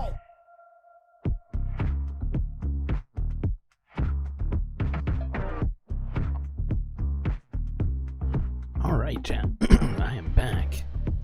Hope you all enjoyed your break. Hopefully you managed to grab a drink from Cisco behind the bar. Or chat it up with one of the many patrons. Okay, what is next?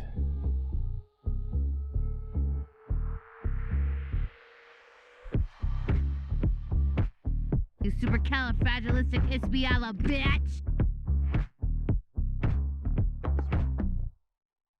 I mean, this woman is dangerous, ladies and gentlemen.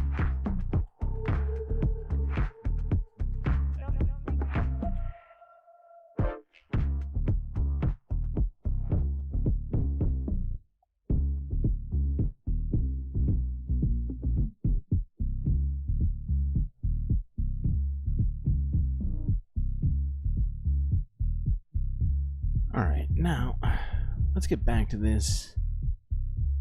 But,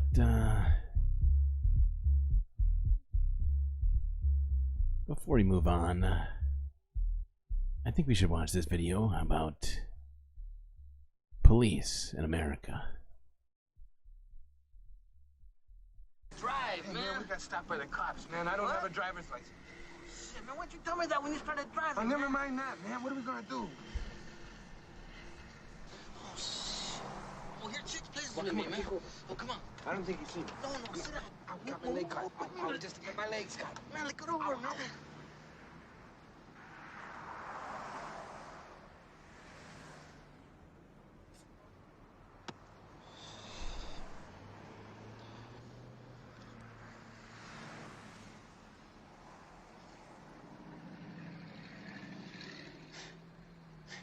What do you guys want? Jesus Christ. Nothing. You mind if I have a bite of your hot dog? Oh, yeah, man. You can have the whole thing. Yeah. All right. Want some Fritos? I wouldn't have turned down the Fritos, that's just me. You guys have a nice day. Thank you.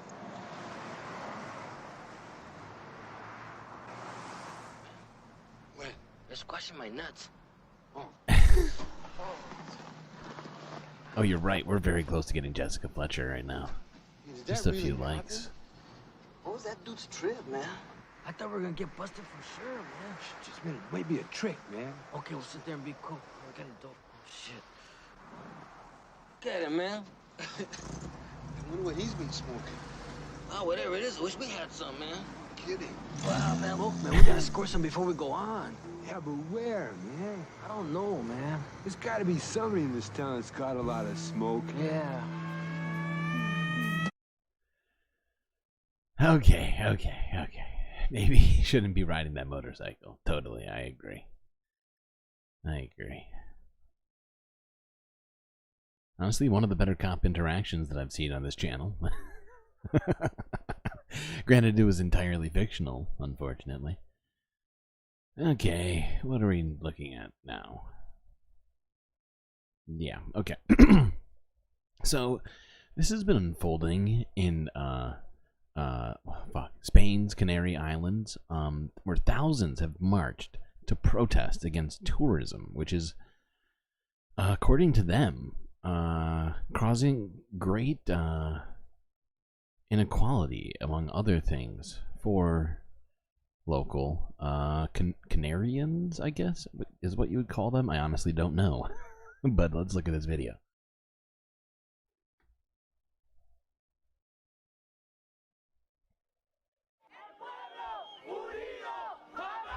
Tens of thousands of people protested across the Canary Islands calling for a change to the island's tourism policies.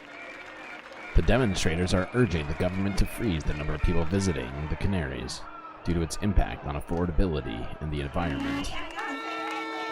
Last year, 13.9 million people visited the island. The population of the island is only 2.2 million. What we hope is that... Oh shit, he's moving fast. That was fucked. They put 2 different lines of text for me on the same screen? How dare you? That is rude, sir. Okay, go back. Oh, come on. Don't be a dick.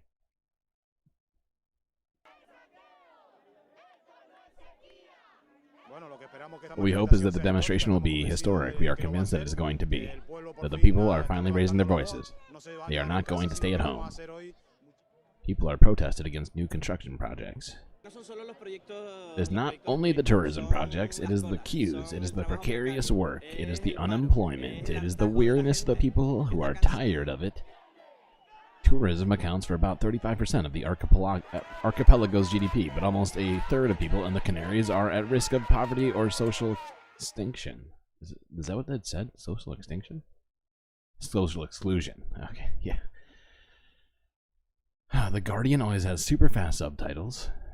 Much easier to read them than it is to actually say them out loud.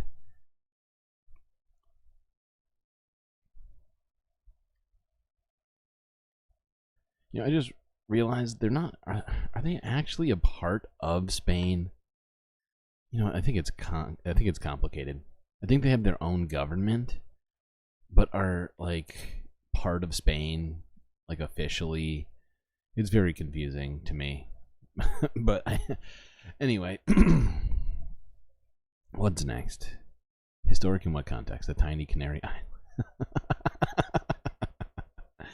Hey, there's 2.2 million people that live there. It's could be smaller. All I'm saying. I think it's more important to just the size of the protest is not the important thing. It's about the you know, the fight against people ruining indigenous communities by way of tourism and other sorts of capitalist enterprises, right? Like, and the fact is during that, you heard the one guy say, "We welcome tourists." I don't know, or maybe was it a different video? I watched multiple videos on this, and in one video there was like a local who's like, "We love immigrants, but we don't want tourists," right? Like, if you want to move here and live here with us, great, but don't fucking come here and like make everything worse for us and then leave. Fuck you. Which I totally get. I totally get it. Yeah, what do you have against islands, dude? What the fuck? All right, what's next? JK.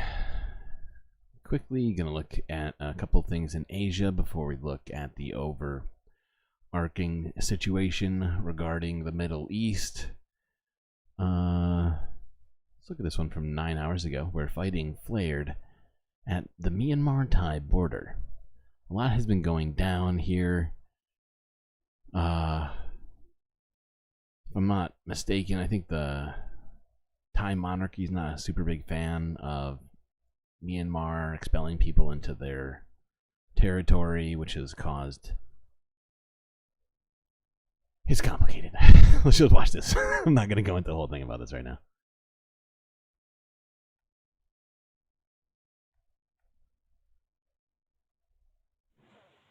Fighting between the Myanmar junta and rebels scaled up on Saturday in Miyawadi, a town close to the Thai border. That's according to witnesses. You know, I've noticed is that Americans say junta or junta, and British people say junta, or people that come from countries that were like British colonies, right? Is what it seems to be to me. I never noticed it until recently. Media and Thailand's government. Rebels were pressed to flush out junta troops holed up for days at the bridge border crossing. In this video obtained by Reuters, a helicopter appeared to get hit. Thick black smoke was seen rising in another video.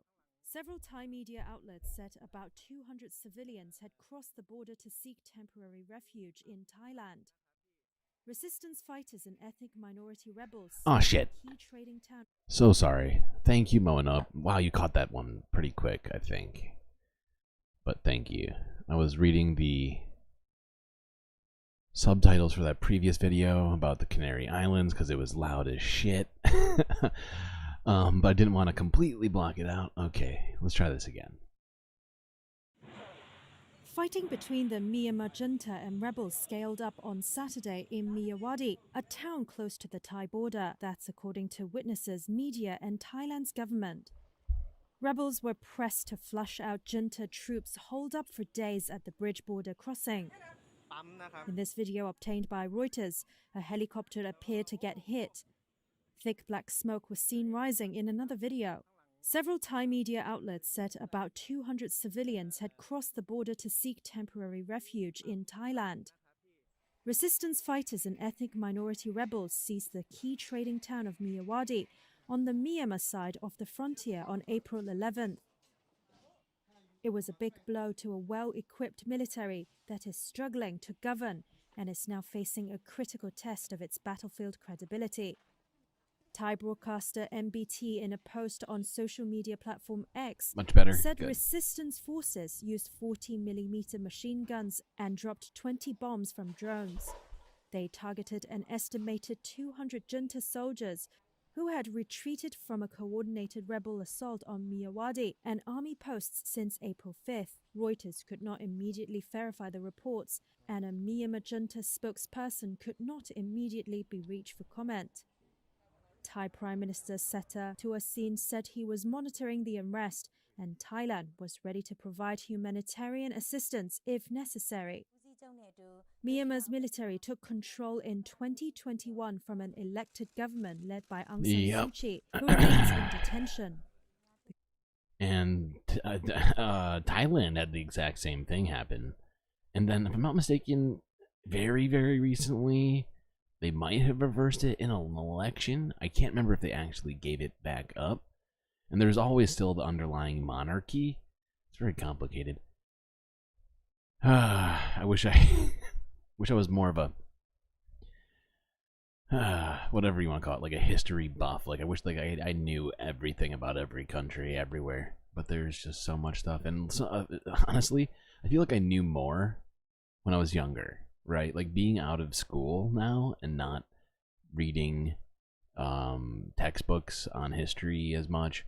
I feel like I need to start doing that again somehow, like stuff like that, because you know, it was just my thinking. But I feel like when it was fresh in my mind back in the day, like I really knew my shit, and now I'm like trying to remember what happened between then and now, if you will. Hasn't been 20 years yet, but at some point it will be. Not that long from now. Too soon, in my opinion. Okay, what's next?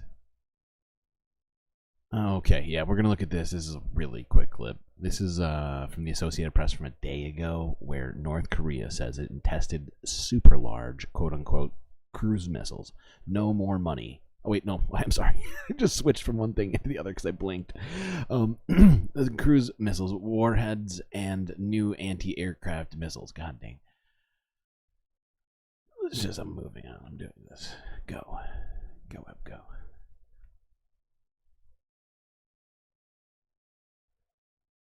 So yeah. Not what we need right now. More... More military testing and drills happening in the Asian Pacific area.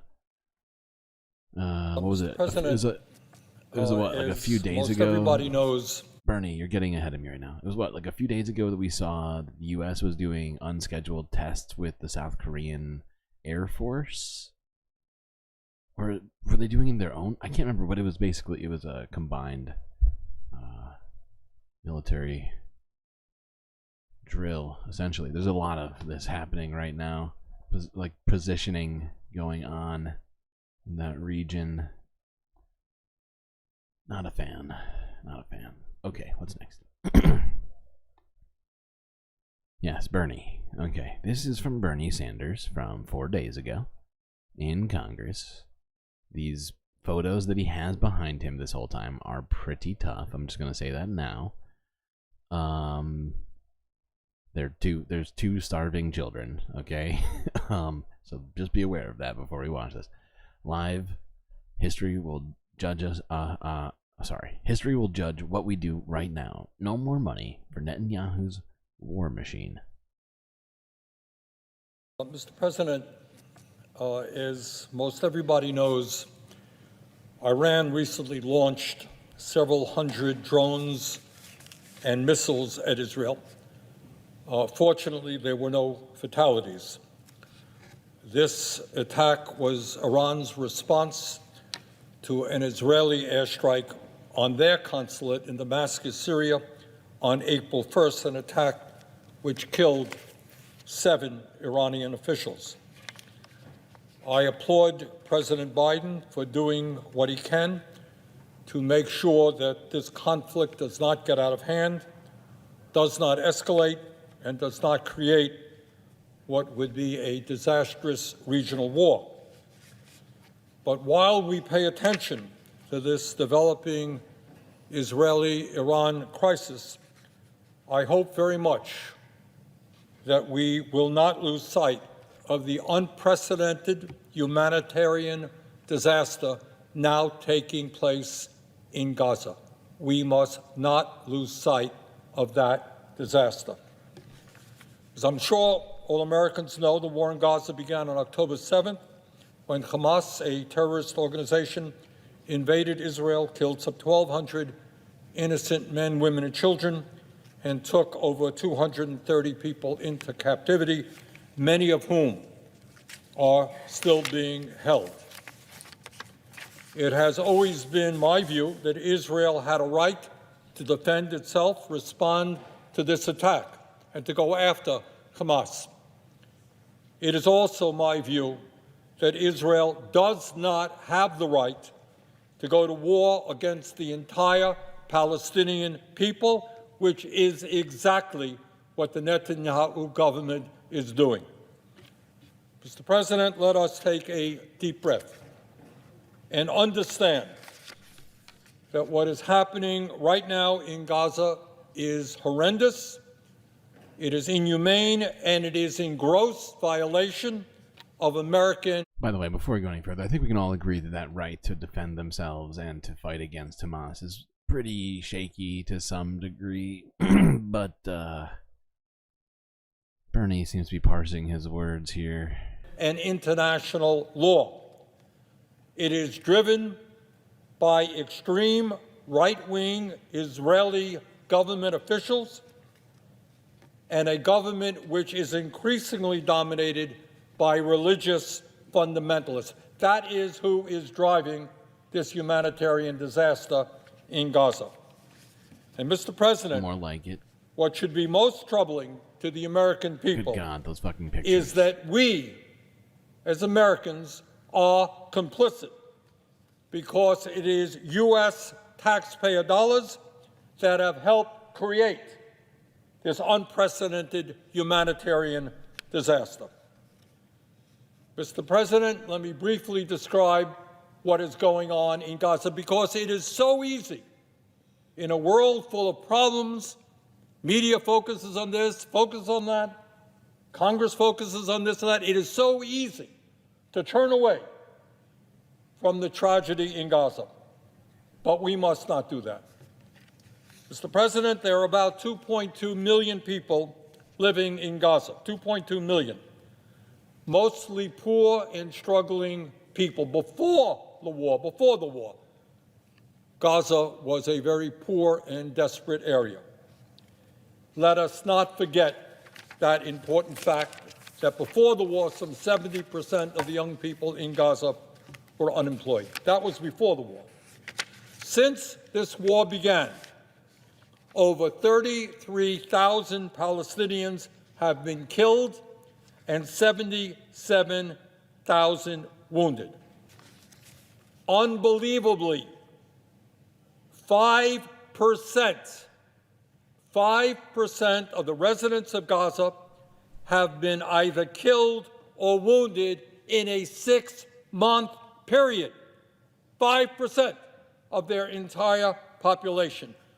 2/3 of those who have been killed or wounded are women and children. Mr. President, since the war began, 1.7 million people, over 75% of the population of Gaza, have been driven from their homes. Let me repeat it. 3/4 of the population have been driven out of their homes. These people, poor, many of them are children, do not know whether they will ever return, pushed out, not knowing where they're going to go, where they're going to sleep.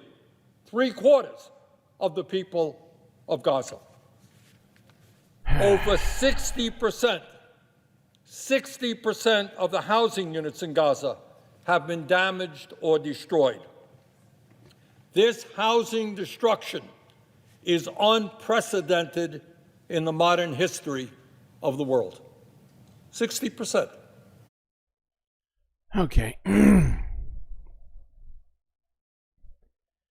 I just thought we should listen to that. While it's not perfect speech at all, and I agree with what chatters are saying about, especially the beginning of that speech, where he sort of just follows the Israeli talking points up until he starts condemning the actual ethnic cleansing and genocide.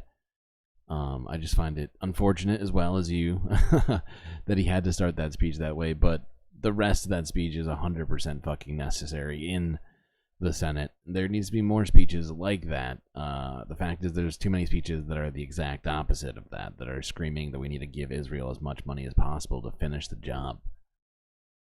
You know? And yeah, okay, anyway, I'm getting sidetracked. We got more stuff to look at here. This is from a day ago. Just looking at the protests at Columbia University here once again, where more than 100 people were arrested.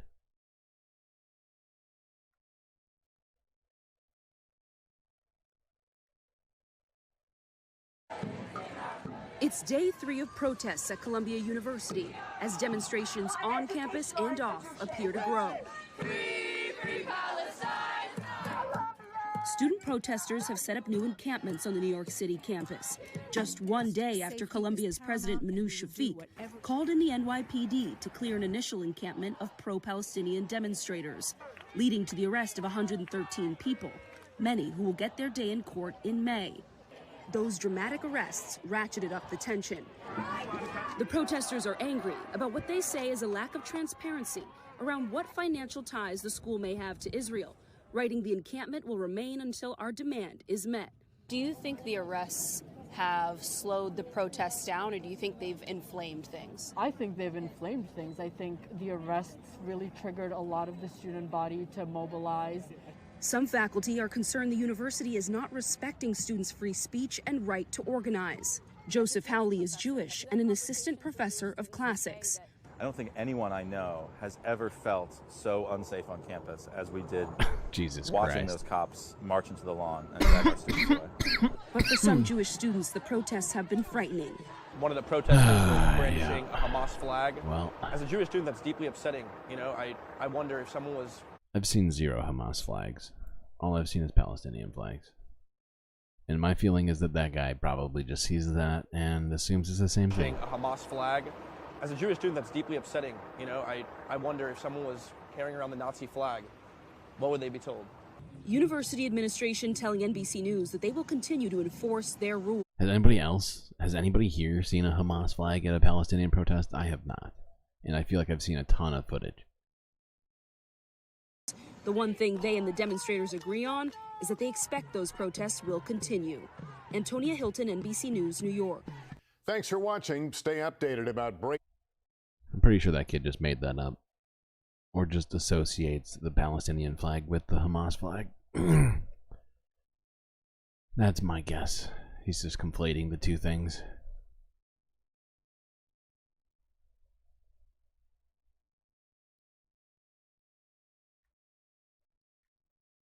Okay, what's next here?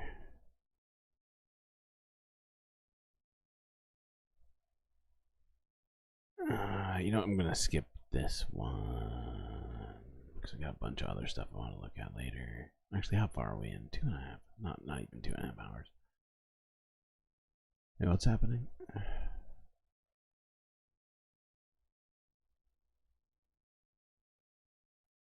Yeah, no, totally.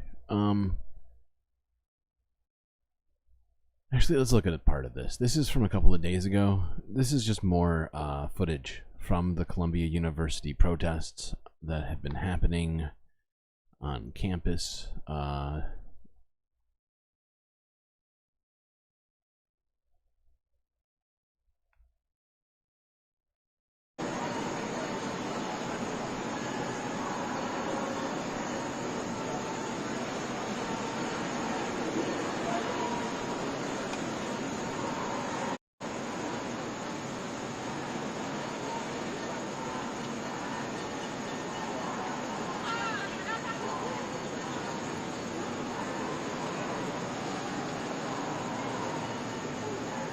How many police officers do you figure that is?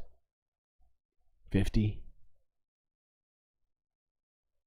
It's like 4 deep, 10 across, more than that. Why did they need that many?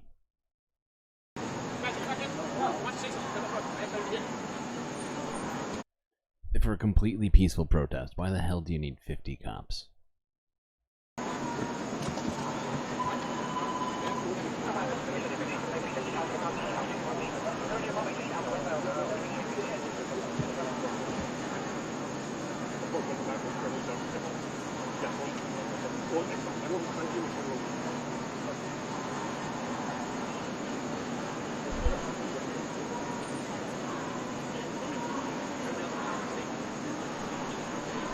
I'm just gonna skip through parts of this video here.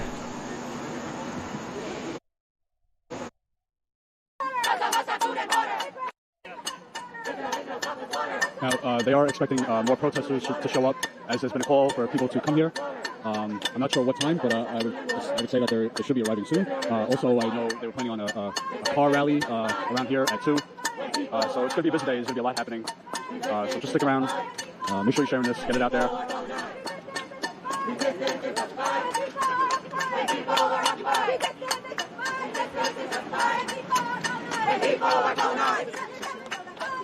So I'm just going to take a walk. I'm going to show you guys how many police are lined up along the university here.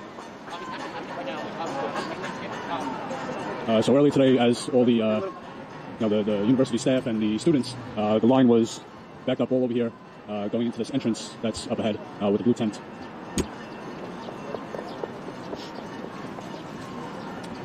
So normally this campus is.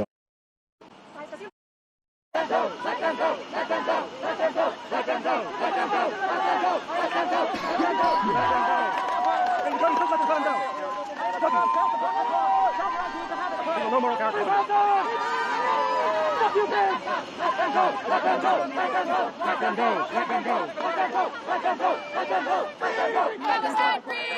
To rebel. NYPD, go to hell. KKK, IOF, you're all the same. NYPD, KKK, IOF, you're all the same. NYPD, KKK, IOF, you're all the same. NYPD, KKK,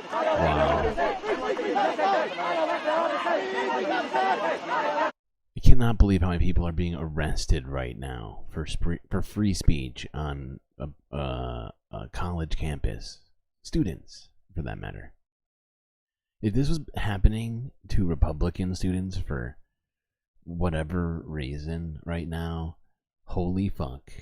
I swear to God, the right-wingers would be losing their fucking minds, okay?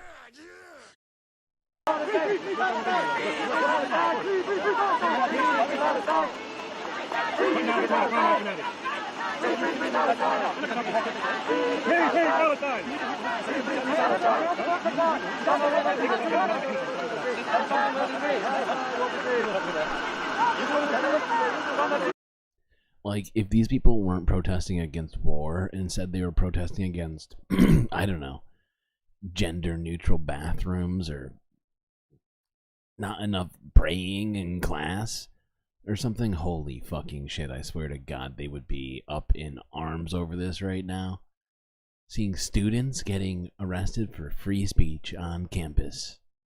It's crazy. And the fact is that Colombia is one of the places where it's like somewhat historical in the civil rights and anti-war protests in history. And it's just interesting that it's essentially being repeated right now.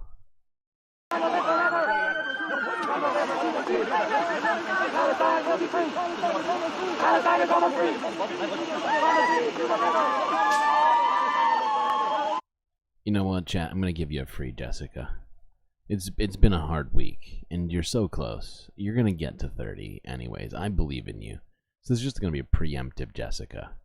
I have no problem with that. We're just, it's, you know, it's so much to deal with out there. And plus, it's a holiday, technically. One that's supposed to be fun, and it's non-denominational for everybody, technically, kinda. Well, adults. Okay. We're gonna keep watching this because I find it fucking. You know what I'm doing? Hold on. Just to really. What do you call it?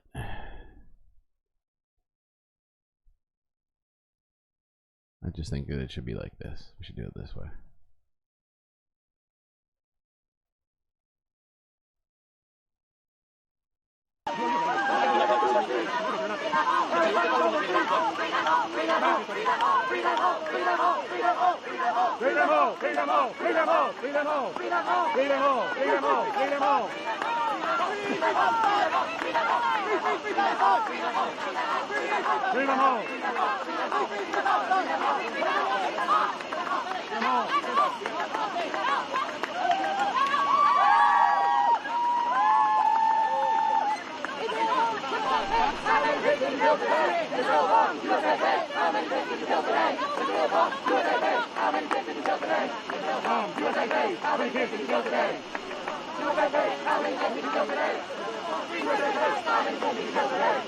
It is right to rebel, NYPD go to hell. It is right to rebel, NYPD go to hell. It is right to rebel, NYPD go to hell. It is right to rebel, NYPD go to hell. It is right to rebel, NYPD go to hell. NYPD to rebel, NYPD go to hell. It is right to rebel, NYPD go to hell. To rebel, NYPD go to hell. To rebel, NYPD go to hell. It is right to rebel, NYPD go to hell. It is right to rebel, NYPD go to hell. It is right to rebel, NYPD go to hell.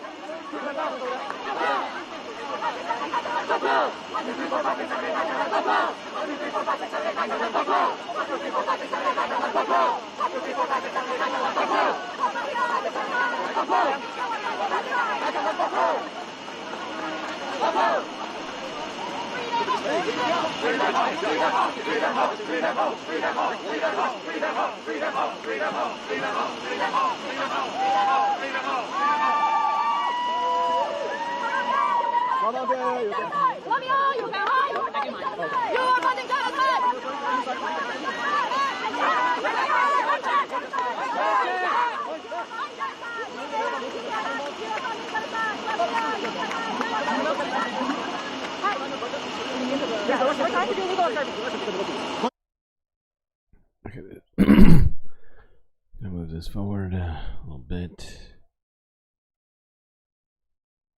Actually,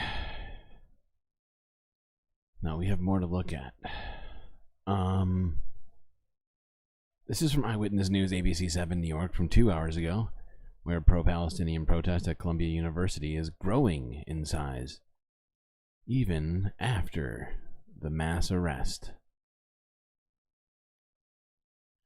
But yeah, if you want to check that video out, the rest of it, it's at Status Quo News. They cover a lot of protests over there. I'm Pedro Rivera. Joe has the evening off. We begin with Palestinian students at Columbia University. Stop. I need to put that at regular speed.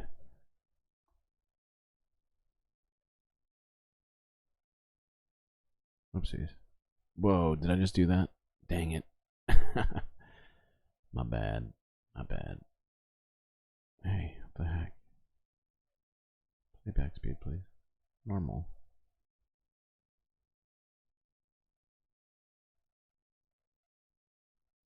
Pedro Rivera, Joe has the evening off. We begin with pro-Palestinian students at Columbia University still protesting tonight.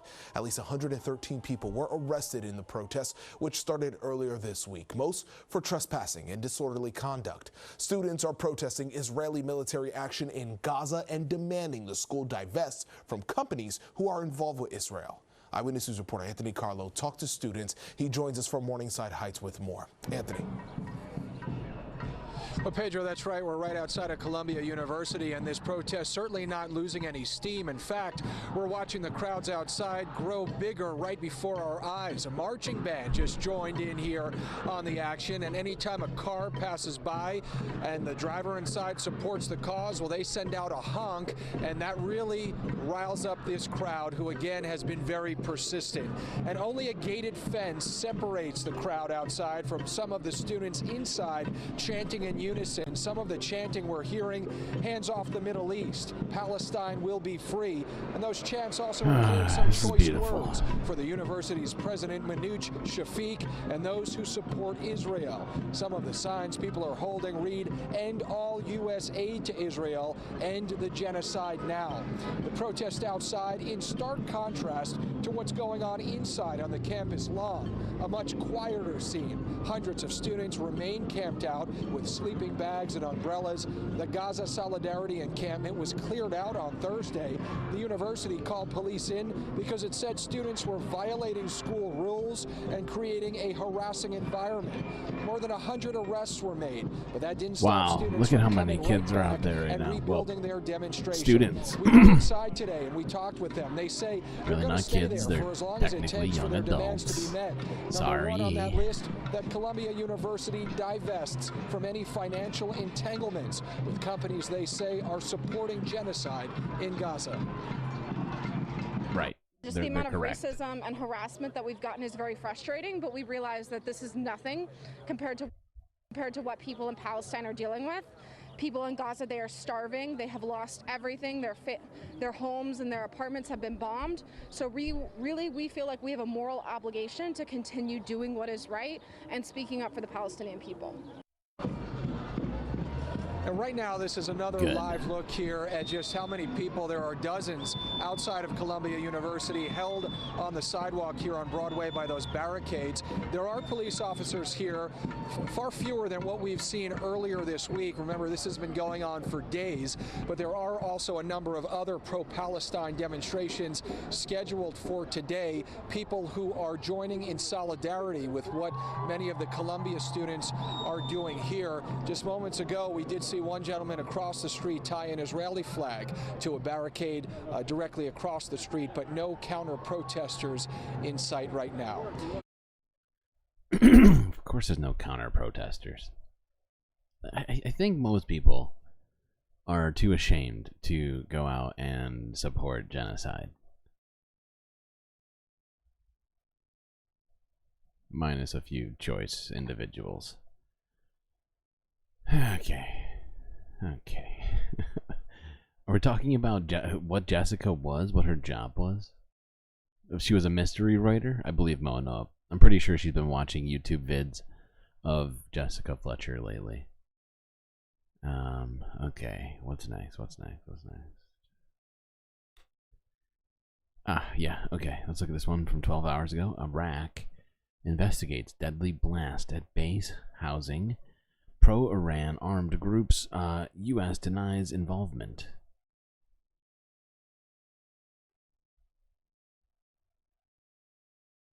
Yes, I mean, as you mentioned, the head of security in the province where this explosion happened is saying that it does look like an airstrike, while Iraqi authorities say there were no planes in the air at the time of the strike. Fingers have been pointed towards the U.S. first because the U.S. has repeatedly targeted groups belonging to Popular Mobilization Forces over the past months, and these forces were at the base. But the U.S. military has said its forces were not behind the strike. These attacks have taken place after a grouping calling itself the Islamic Resistance has taken responsibility for attacks against US forces stationed in Iraq, and then also claimed responsibility for attacks against Israel. As late as last night, they say they conducted one.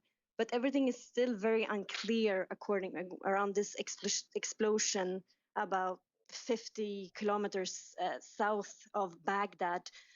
It comes also as Iraqi Prime Minister is concluding a visit to Washington, where he has been discussing plans for withdrawal of US forces from Iraq.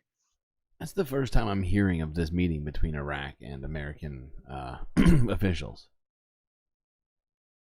And according to the information we have so far, there is at least 1 dead and 8 injured. And if you Okay, and then this next video is just footage from that was has turned up since we last looked at this.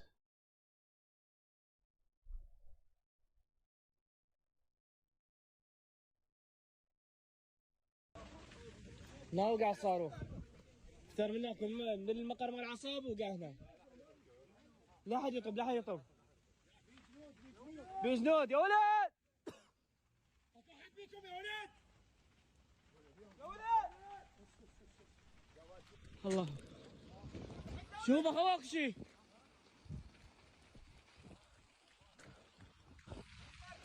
دير بالك من العتاد يا ولد.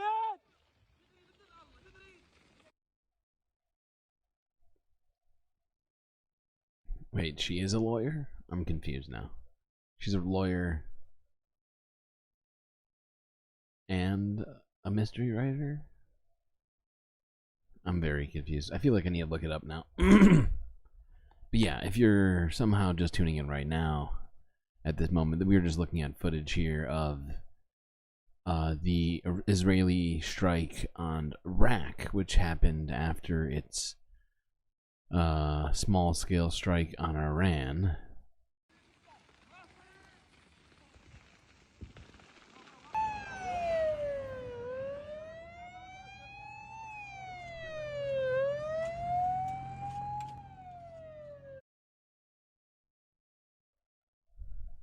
Okay. Matlock? We're thinking about Matlock. Okay. Might just look this up. At this point, it's become too contentious.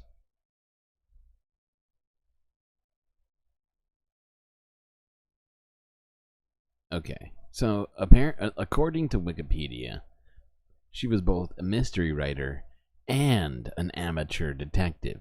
Now, amateur sounds like she was very much not a licensed private investigator, but which kind of tracks. Trying to think of, I haven't watched that much of the show, but just thinking about it, it sounds right. I could we're gonna have to, I feel like we're gonna have to look into this even more, but today is not the day for that. We have more stuff to look at. Okay, yeah. This is from 5 hours ago, where thousands are protesting in Israel, demanding elections and a Gaza hostage release deal.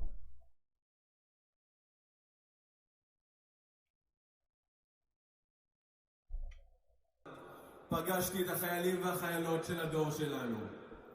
ימנים ושמאלנים. The Israeli people are trapped in an abusive relationship with a fundamentalist government. They thought they could leverage the atrocities of October 7th to beat us into submission. They hope that the credit downgrades impoverish us. They hurl skunk water on families, the grieving families of the hostages. And I fear that to a large degree they've been partially successful.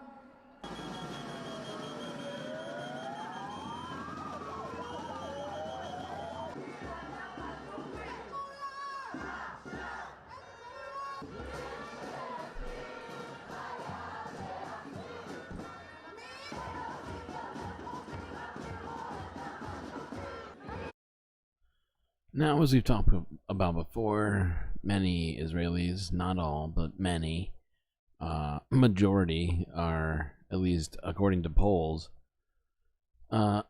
generally supportive of what Israel is doing. But are very frustrated about the hostage negotiations being completely ignored by Israel, which at least that part I can understand. The rest of it, not so much. What am I gonna do with these kids? What's next? Fuck. Yeah, this is from 7 hours ago, where at least 9 have been killed in an Israeli airstrike on Rafah. Even though America, we told them to not do that. So, sounds like urging restraint is not so effective. She strokes the dead child's hair. My love, my soul, my dearest grandchild, she cries. At a hospital in Rafah, the awful consequences of 2 Israeli airstrikes. No words can bring any comfort to Ahmed. His wife and daughter were amongst the victims. He cradles the body of 5-year-old Ala.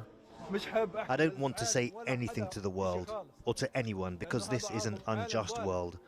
It's deprived of all.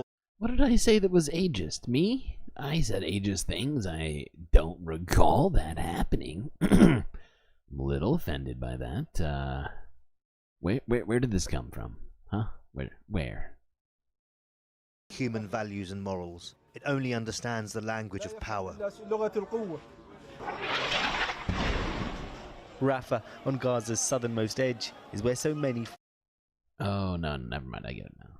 Seeking safety. Around half the entire population lives here, and despite international opposition, Israel is threatening to launch a major operation on the city. Necessary, it says, in the fight against Hamas. Further violence, too, in the occupied West Bank today. A huge Israeli raid on the Nur Shams refugee camp continues. For fuck's sake.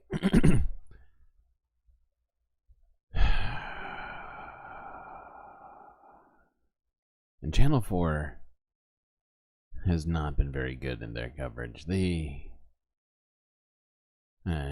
Bulldozers destroying swathes of the area. Israel says 10 militants have been killed, others detained. Palestinians say the dead include a 16-year-old schoolboy. Close to the city of Nablus, Israeli settlers attacked Palestinian villagers.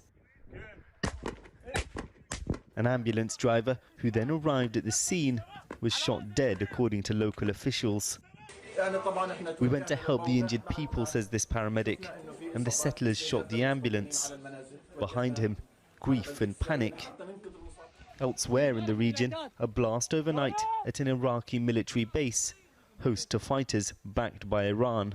It follows an Israeli strike on an airbase near the Iranian city of Isfahan yesterday. Tensions between the two countries had ramped up with an Israeli attack on Damascus earlier this month. Then a massive Iranian missile barrage last week. They now look to be de-escalating. If Israel retaliates and comes up with a new adventurism, then we will respond. But if not, then we're done. We are concluded. But in Gaza, the suffering continues. On average, a child here has been killed or injured every 10 minutes since the conflict began. That is a fucked up statistic. Every 10 minutes? It's just nonsense. Why are we living in this goddamn timeline? Can somebody explain to me like that? That in a place so small, a child is dying every 10 minutes? How? How is that possible? Why can't we stop it?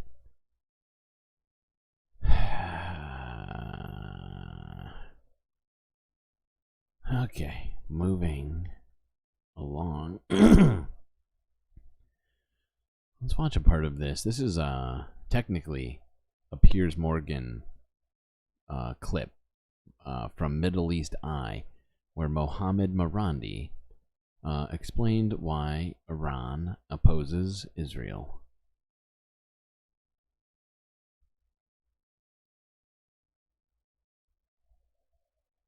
the Israeli regime is carrying out genocide. And this stems from an ethno-supremacist ideology. It stems from apartheid. And this is unacceptable.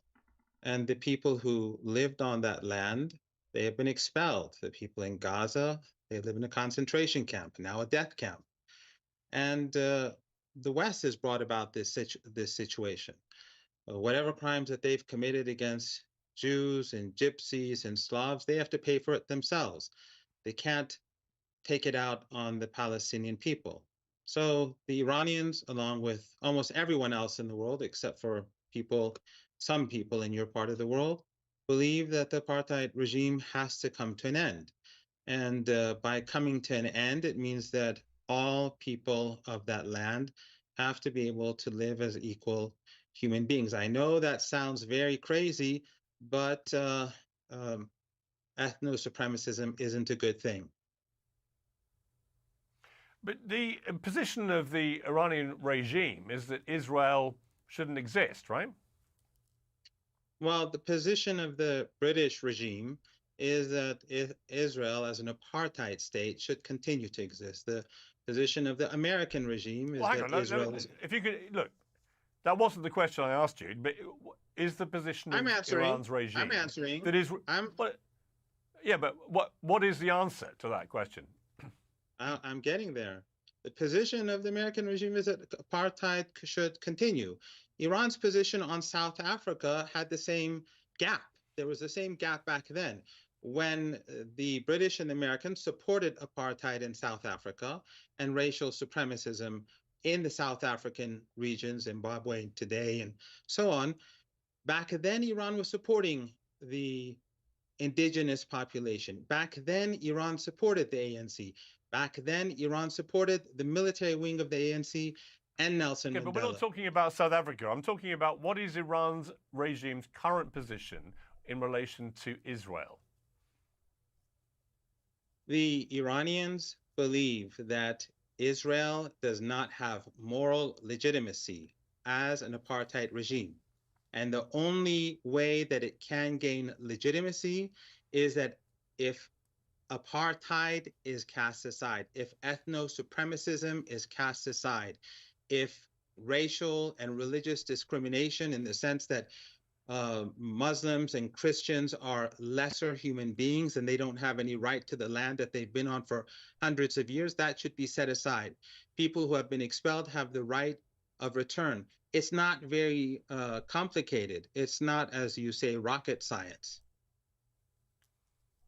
Well, it may not be complicated to you, but what looks complicated to us is that what Iran has been doing in the last few years, if not decades, has been supporting via proxy groups like the Houthis in Yemen, Hamas in Gaza, Hezbollah in Lebanon, funding and helping to train them to commit acts of war against Israel, firing endless rockets, and as we saw on October the 7th, committing an act of heinous terrorism. So it's not quite as simple as you're trying to picture this, is it? Iran has had a vested interest in supporting terror against Israel for a very long time. God damn it. No, I think the regimes that have a vested interest in supporting terrorism are the ones who are giving the Israeli regime the weapons to carry out genocide. And the genocide began long before October the 7th. And the Gaza Strip was a concentration camp long before October the 7th. You know as well as I that October the 7th didn't occur in a vacuum. And the terrorism has been carried out regularly by the Israeli regime on the Palestinians of the Gaza Strip for decades. It regularly bombed them and killed them. And it's not just the Gaza Strip. I think roughly 400 Palestinians have been murdered in the West Bank over the past 6 months. These are regular occurrences, but it doesn't register in the West because, again, the Israelis are European. It's a European colony. They have priorities over the brown people of the land. But it is a fact that Palestinian children, according to the statements made by senior Israeli officials, Palestinian women, according to members of the Knesset, they are lesser people. if you look at the South African complaint, they clearly point out the views of these people and the starvation siege and the intention to starve the people of Gaza, women and children. That is because. Now, you know what frustrates me the most? Because the fact is, this man saying a bunch of very intelligent and correct things, while Piers Morgan makes excuses for Israel. But what bothers me the most is that Iran, a country with a terrible human rights record and it's an autocracy, are the only people sticking up for Palestinians, for human rights, for standing against apartheid, like in the international. Not obviously, they're not the only ones. Then who was it? The Algerians brought the the Algerians. God damn it! I think it was the But you get what I'm saying. The handful of countries that are supporting them are very few, and then the rest of us, the West, who are supposed to be about human rights and civil rights and all the rights and democracy and things, we can't seem to get on the right side of this thing, and it mystifies the fuck out of me. It makes no sense. It's completely nonsensical, unless you just view it through a lens of capitalism and say that Palestinians are worth less than Israelis. But that's a disgusting sort of premise to go along. But that does seem like what it feels. That's what it feels like sometimes, or at least certainly seems that way. For fuck's sake. Do we watch this one, or do we watch this one, or do we watch both of them?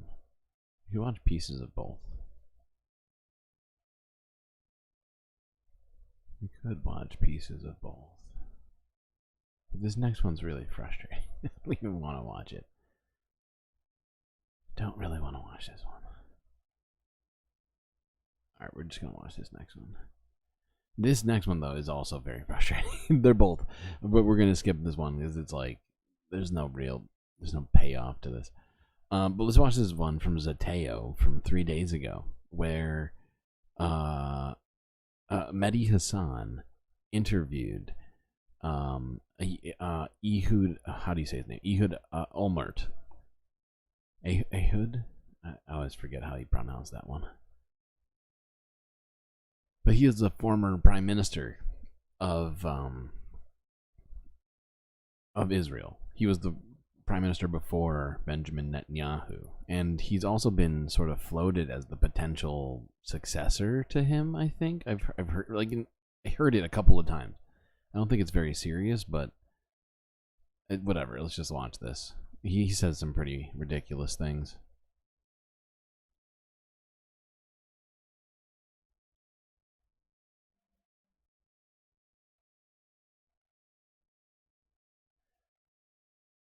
But the title of this video is,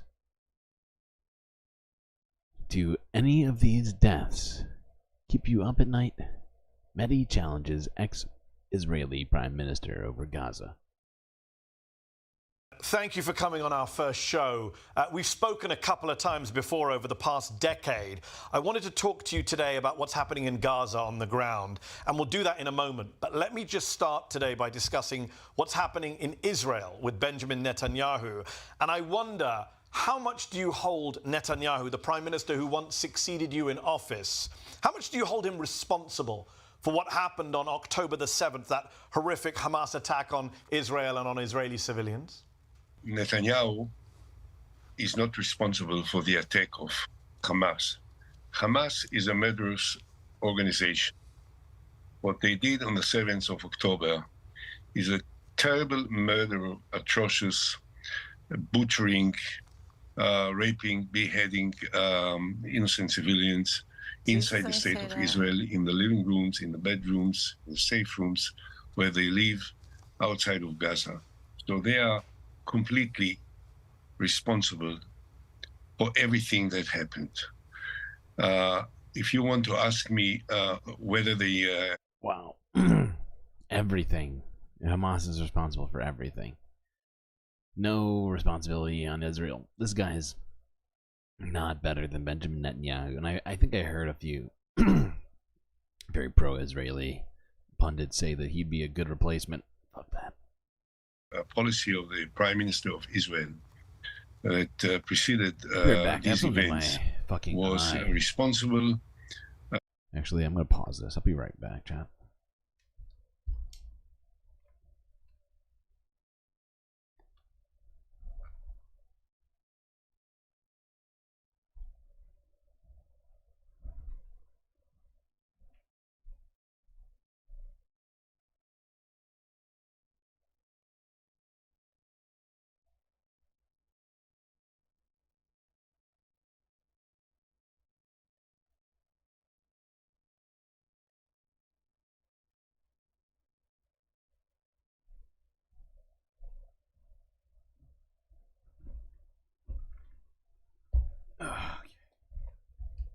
That's better. I just need to eye drop this shit. My eyes, they're just super dry. I wonder why. Okay, back to this.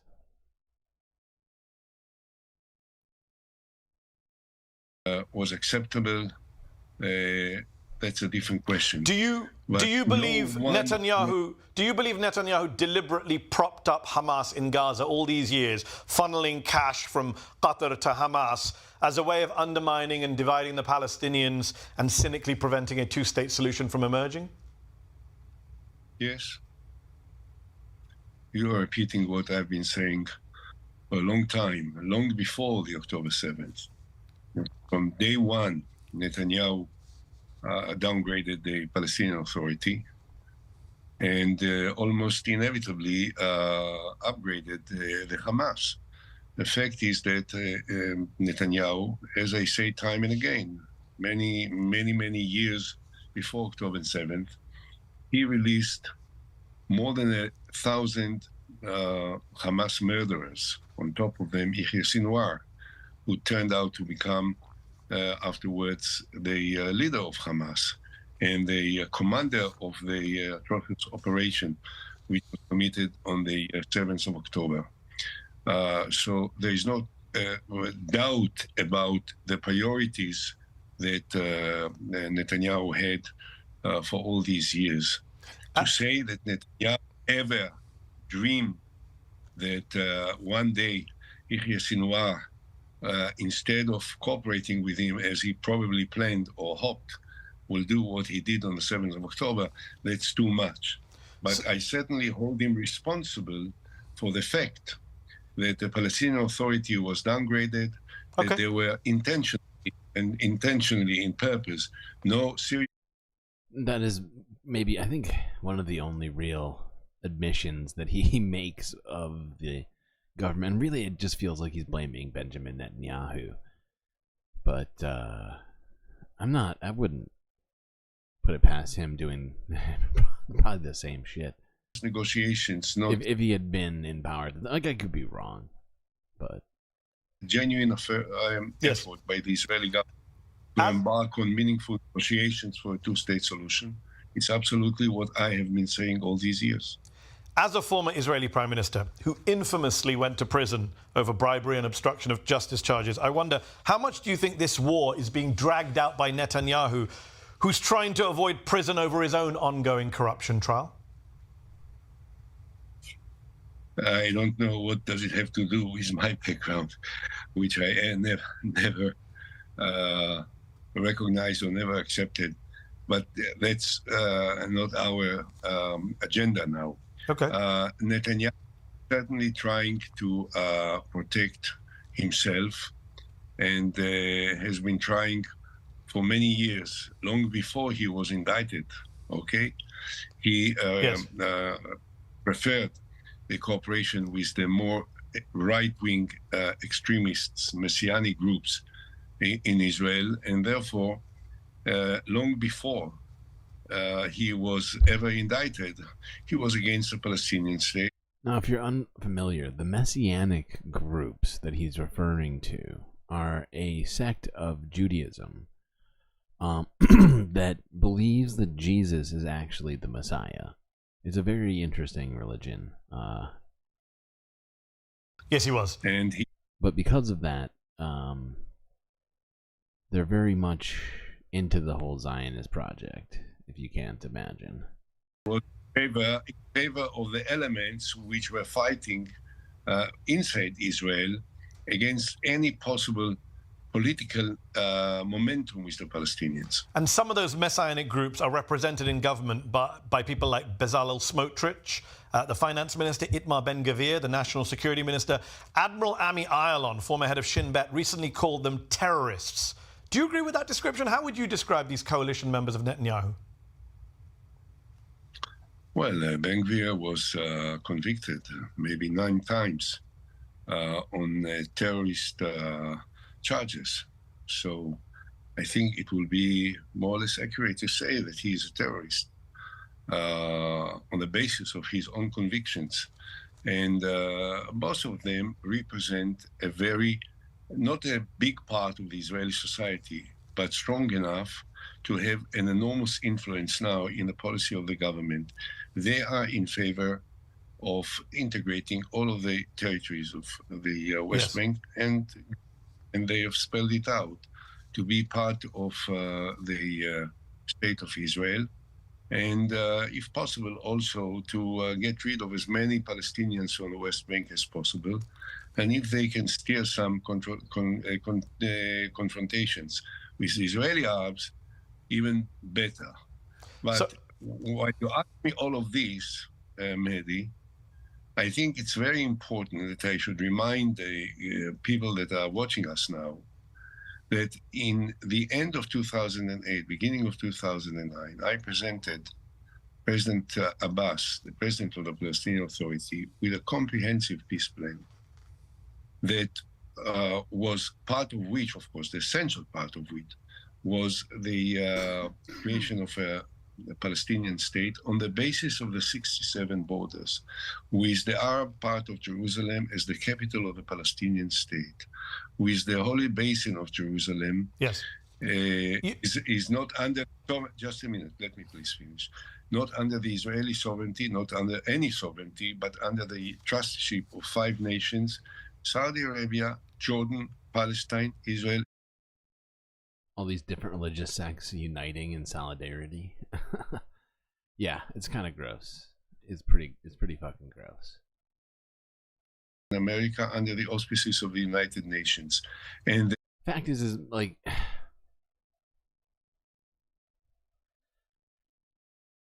you know, there's just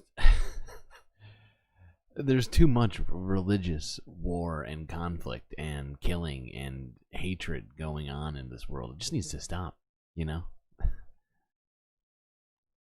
Unitarianism and or atheism for everyone, please. The refugee issue ought to have been negotiated and resolved within the framework of the Arab League Peace Initiative, which was originally adopted on the 28th of March 2002 in Lebanon, and then again on the 28th of March 2007 in Saudi Arabia. Yes, the Palestinians never, ever responded to this plan, which could have been implemented. And you to call this it, day, you give a very long answer. You call it a comprehensive plan. You know that Mahmoud Abbas and the Palestinians would point out you drew a map on a napkin and wouldn't even let him take away the map. And you've argued about this for years. We will come back to 08-09 in a moment, but I do need to talk about what's happening in Gaza right now. We'll come back to 2008-09. No, excuse me. No, oh, God damn it. All right, briefly, because we need to talk about Gaza. But yes. This motherfucker. Yeah, you said something which is absolutely ridiculous. Oh, is it? And I didn't know hear anything ridiculous. It was said time and again. Never by Mahmoud Abbas. I presented Mahmoud Abbas with a map which was drawn by the experts in the Israeli army. It was a very big map, and I showed every single point on the map. He sounds like Donald Trump right now. The biggest map? I showed him, and he said, no, it's not good enough for me. Well, I said, it's the biggest map that's ever been made. I don't know what. We can't do any better than that. Did you draw it on a napkin? No, this is ridiculous and stupid. Excuse me. That's it was what a the map. Wow, Palestinians a say. big map, that is rude. not a napkin. I presented him with a. That is fucking rude. Oh god. Did you draw it on a President napkin? Abbas. No, this is ridiculous and stupid. Excuse me. That's It was what a the map, Palestinians a say. big map. Oh, I love Mehdi. He's so good. He's so good. Where does Mehdi Unfiltered come from? Yeah, it's his own thing. He started a channel called Zeteo. You just search it on YouTube. Zeteo. I recommend you subscribe to this guy right here. Not a napkin. I presented him with a serious map. Oh, it's a And serious. it was a very serious map. Serious And map. Abu Mazen said to me, I am not expert in reading maps, so why wouldn't we meet with my expert of maps? And I said, fine, let's arrange a meeting tomorrow. Okay. You will bring your expert, I'll bring my expert, and they will meet. The problem is the meeting never took place. And they would say, and I don't speak for the Palestinians, but just for fairness, hold on, I need to point out to the viewers that they would say you were a lame duck prime minister, you were on your way out of office, you were being investigated for all sorts of crimes, there was no future to be done. But I really can't let the interview be taken over what happened in 2008. I need to ask you about Gaza now. We listened to two different people called two different people lame ducks in the same day. Something going around. Some duck vibes in the air or something. We'll have to agree to disagree, Mr. Olmert. Let's talk about Gaza now. No. Okay. I do need to ask you about Gaza. That's why you came on the show. You have the Israeli military not just killing. You can get rid of me anytime you want. I don't want to get rid of you. I want to talk to you about Gaza, Mr. Olmert. So you will let me say. Okay. You will let me respond to what you say. Jesus Christ. You say that they say that I was a lame duck. All this is not true. What Abu Mazen says to this day, and I was in touch with him for the last 10 years, almost consistently. Okay. And we were negotiating and talking on the basis of my plan. And he said, had you stayed 3 months more, I would have signed it and there would have been peace between Israel and the Palestinians. Now, I think, and all of the inner circle of Abu Mazen believe that this was the greatest mistake that the Palestinians ever made, because we presented them officially on behalf of the state of Israel with a peace plan. Okay. They could have said yes, and then had Israel replaced its government, and another prime minister would have come and said, I don't accept the plan that was presented by Israel, Abu Mazen would have been in the best possible place. Yes. Okay. So this well, that counterfactual didn't happen. Not a serious, and that didn't happen. Response. And historians will argue over that. Let's talk about Gaza. You have the Israeli military not just killing more than 30,000 people, including more than 13,000 children in just 6 months, but blowing up apartment buildings filled with dozens of civilians inside and no evidence of military targets inside, opening fire on hundreds of Palestinians waiting for flour at a rate of 600 rounds per minute, killing unarmed Palestinians carrying white flags, and using AI technology to kill Hamas operatives in their homes, deliberately, when they're with their families. How are these not war crimes, as almost every major human rights group in the world says they are? First of all, because what you describe is grossly exaggerated. Now you are talking to someone who consistently criticized the Israeli government for everything that happened. But not on war crimes, which is why I'm asking this question. Why won't you say that what they're doing right now are war crimes, as every human rights group says? If you let me answer. Please. In the meantime, between the beginning of it, there was also a session of the International Court of Justice in Hague, and they also didn't agree to these accusations that this was a war crimes. The fuck is the Hague? Oh, does he mean the Hague? Good God. What the Hague? There are many innocent civilians that were killed in the course of this operation. Wow.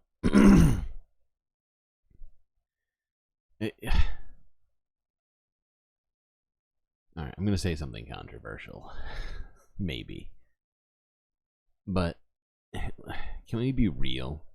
What is the actual valid, because this is tough. This is tough to actually make into a sentence. But what exactly is the like equivalent, right, for an Israeli life to Palestinian lives, right? Is it 1-to-1? If so, they were done day one, right? But at this point, it's like, how many people died, supposedly? 100 and... no. Sorry, I'm trying to remember this.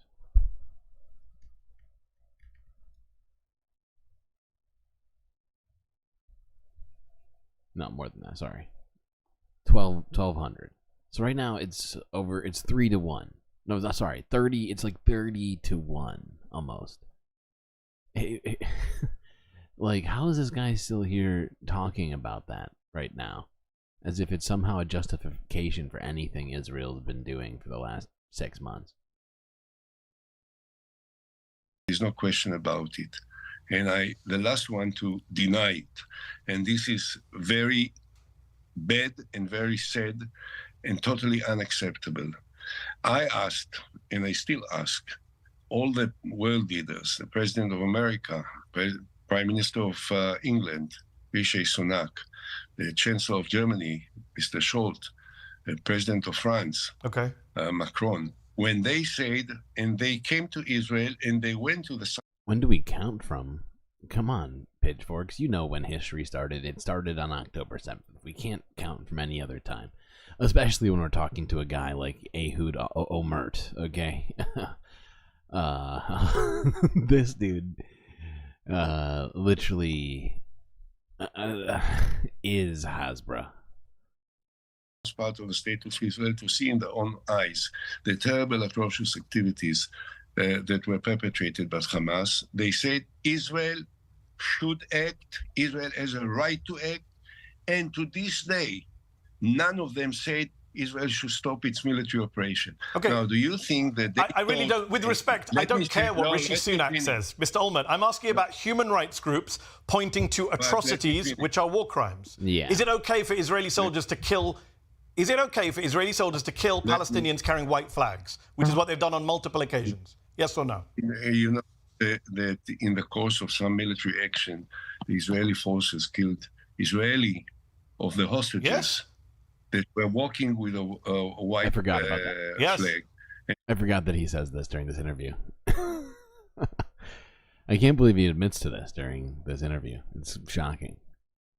Them. So sometimes there were terrible such events that happened. This is not a policy of Israel. And I'm well, actually, a lot of Israeli soldiers say it is a policy that they're allowed to open fire in a free fire zone in Gaza. That has been documented by Haaretz, for example. A kill zone. Let me finish. I know it's very hard for you to hear someone from Israel who disagrees with the government, criticize. I kind of want to go back and like analyze how much of the interview it is that he talks for, but I'm pretty sure it's like somewhere between like 85 and 90% of the interview is him talking, and then Benny being very, very, very calculated with his responses. The government, but who doesn't speak the gross exaggerations. What's exactly? Hold on, Mr. Olmert. What is the exaggeration? What I said? Did they not shoot people with white flags? Yes or no? Is that an exaggeration? Let's be specific here, not vague. I'm not under investigation. No, I'm just asking for your opinion. Please. So you relax, and let me speak. I'm very relaxed. It's just we're talking about the killing of innocent. He's being so condescending at this point. It's disgusting. This guy sucks. Sorry to put you through this chat, but you know, like this is just an important ass interview. This guy is still.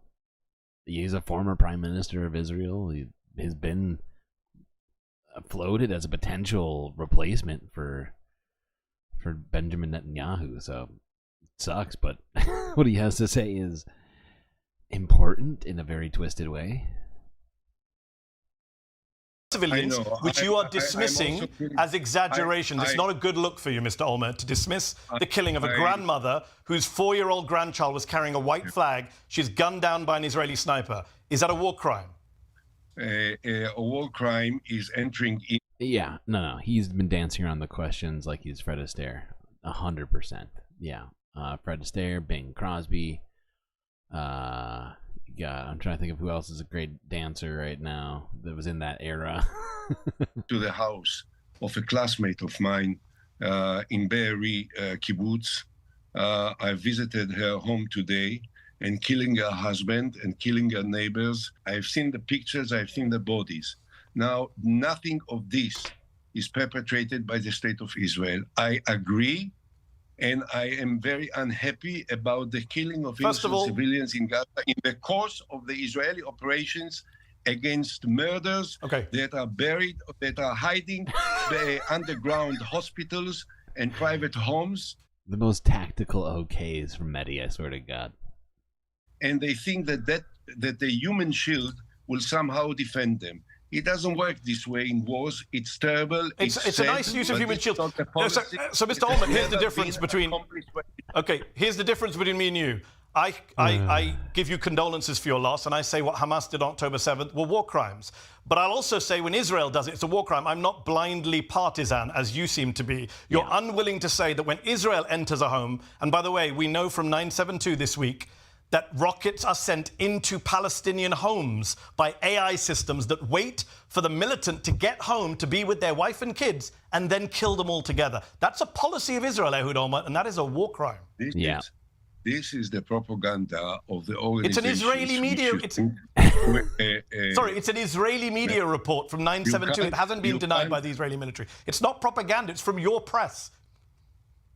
You can't both ask me a question and answer it on my behalf. If you want to get my answer, just keep quiet for a second and let me answer, okay? Please actually answer. It's a very specific question. Seriously, though, the guy has not been answering questions, and he's been incredibly condescending. He's told Mehdi to relax and to be quiet and a bunch of other shit at this point. Oh, Bing Crosby was a singer. I forgot. He was an abusive singer? I didn't realize that.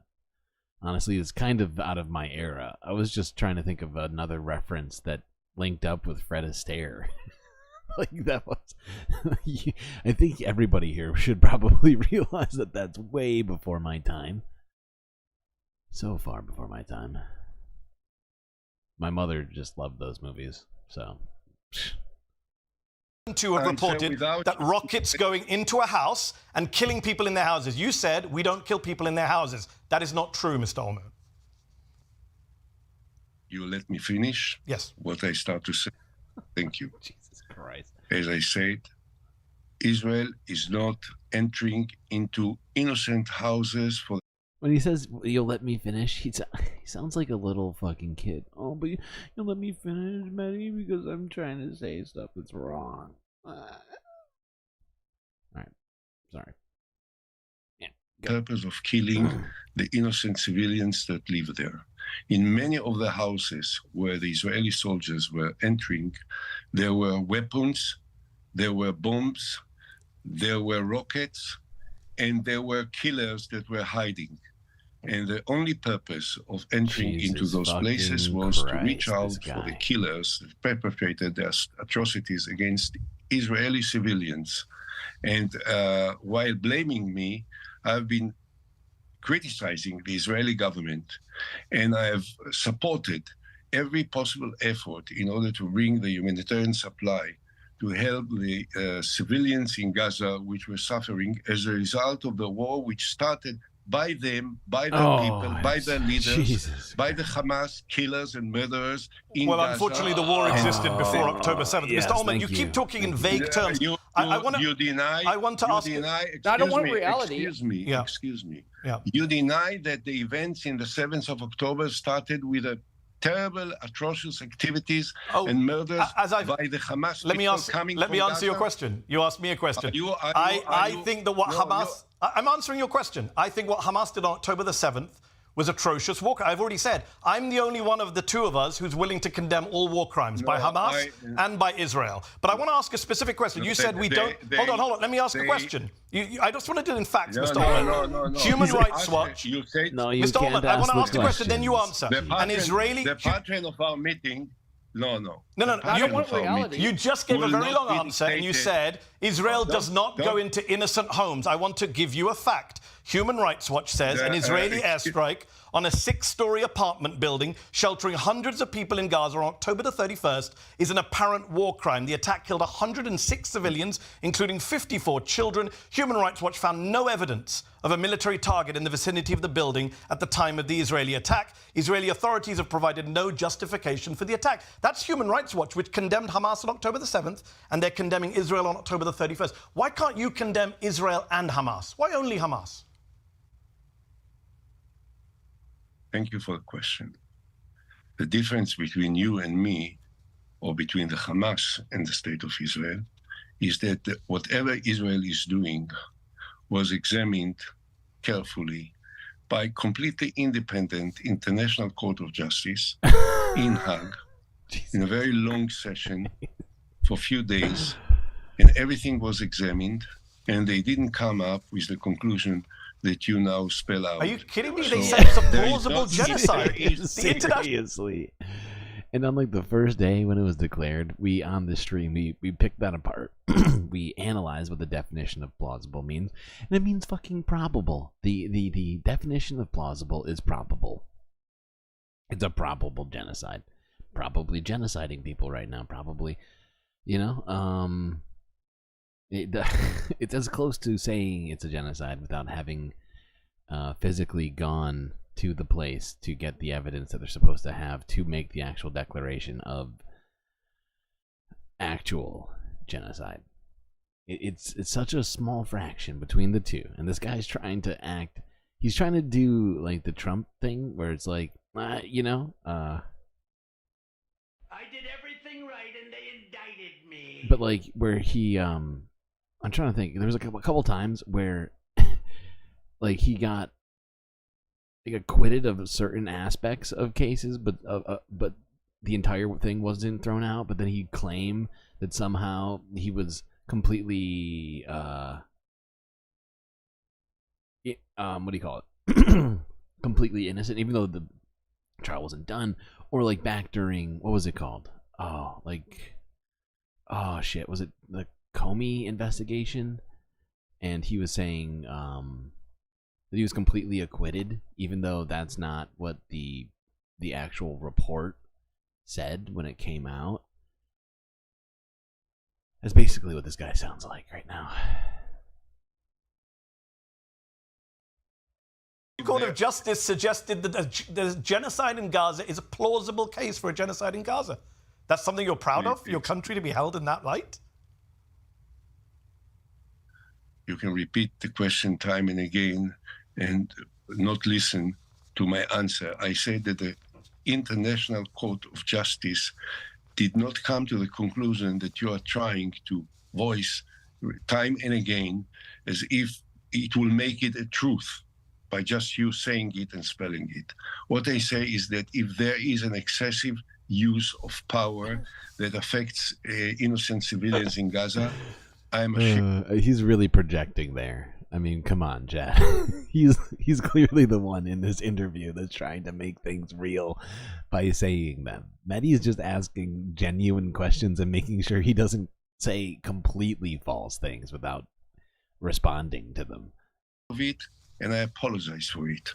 But there is not good. a genocide and Aren't there I is a not good guy? war crimes that are committed as a matter of policy by the State of Israel or by the Israeli army. And this is something that as much rhetoric as you can use will not make it. I didn't give you rhetoric, Mr. Ullman. I gave you a specific quote from Human Rights Watch. You ignored it. Let me ask you this. Your critics might say that, yes, you criticize Netanyahu now, but you laid the groundwork for what Netanyahu is doing in Gaza. You normalized it with your war in Gaza in 2008-09, Operation Cast Lead, because Netanyahu bombed the Jabalia refugee camp in October, killing 50 people. You bombed the Jabalia refugee camp in January 2009, killing 30 people. Netanyahu has wiped out entire families. You wiped out most of the Samuni family in Gaza in January 2009, including 7 women and 9 children. This Gaza conflict didn't begin on October the 7th. You were killing civilians, your military, in 2008-09, were they not? I was responsible and in charge of the Israeli operation. Oh my God. Wow.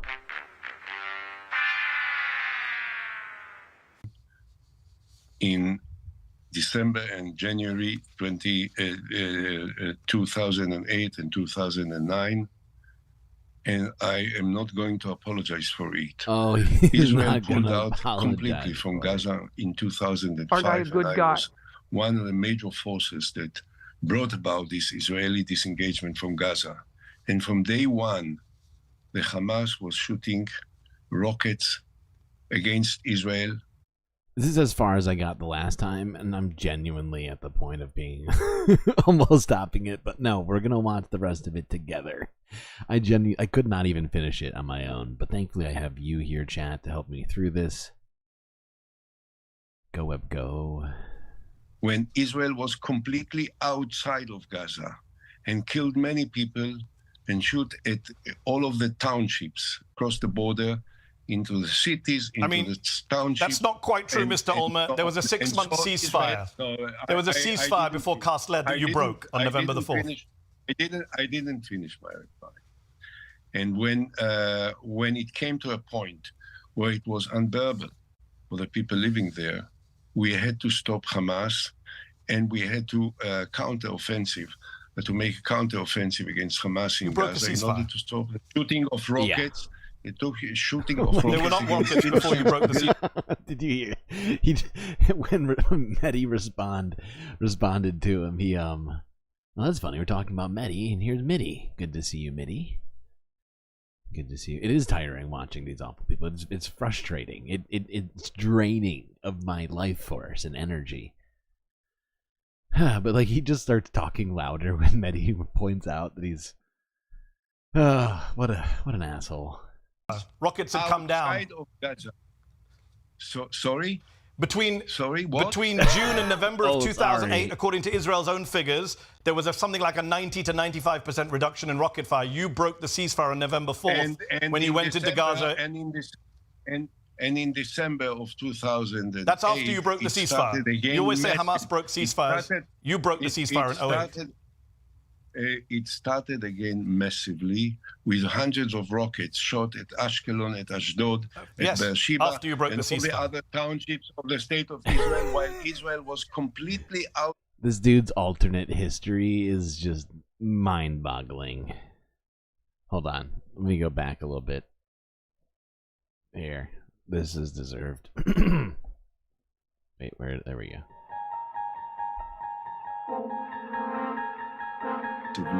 With hundreds of rockets shot at Ashkelon, at Ashdod, at Beersheba, after you broke and the all the ceasefire. other townships of the state of Israel, while Israel was completely out of Gaza and didn't do You were never out of anything Gaza, against Mr. Olmert. the You Gazans. controlled the airspace, the waters, most of the land borders, and the population registry. I do want to ask about Gaza before we run out of time. You talk about the need to eradicate Hamas, and yet UNICEF has estimated that around 17,000 children in Gaza are separated from their parents or orphaned now.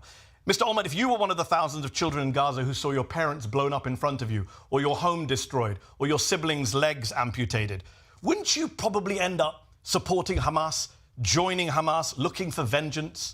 Realistically, what would you do if you were that Palestinian orphan in Gaza? Honest question. You choose to try the story, to start the story from a point which is comfortable for your argument. This guy is managing to project and gaslight at the same time. It's truly impressive. This guy, it's unbelievable, right? Like, he's projecting what he's doing onto Mehdi, who is not doing that, and telling Mehdi that it's him, right? Don't believe your lying eyes, Mehdi. History starts whenever I say it does. Completely. I'm asking a human argument. If you were a Palestinian child in Gaza today, would you be more or less likely to join Hamas? I heard your question. You are not prepared to hear my answer. I said that Hamas is a terrorist organization, is recognized as such by all the international community. They consistently was shooting and attacking innocent civilians for years and years and years and years.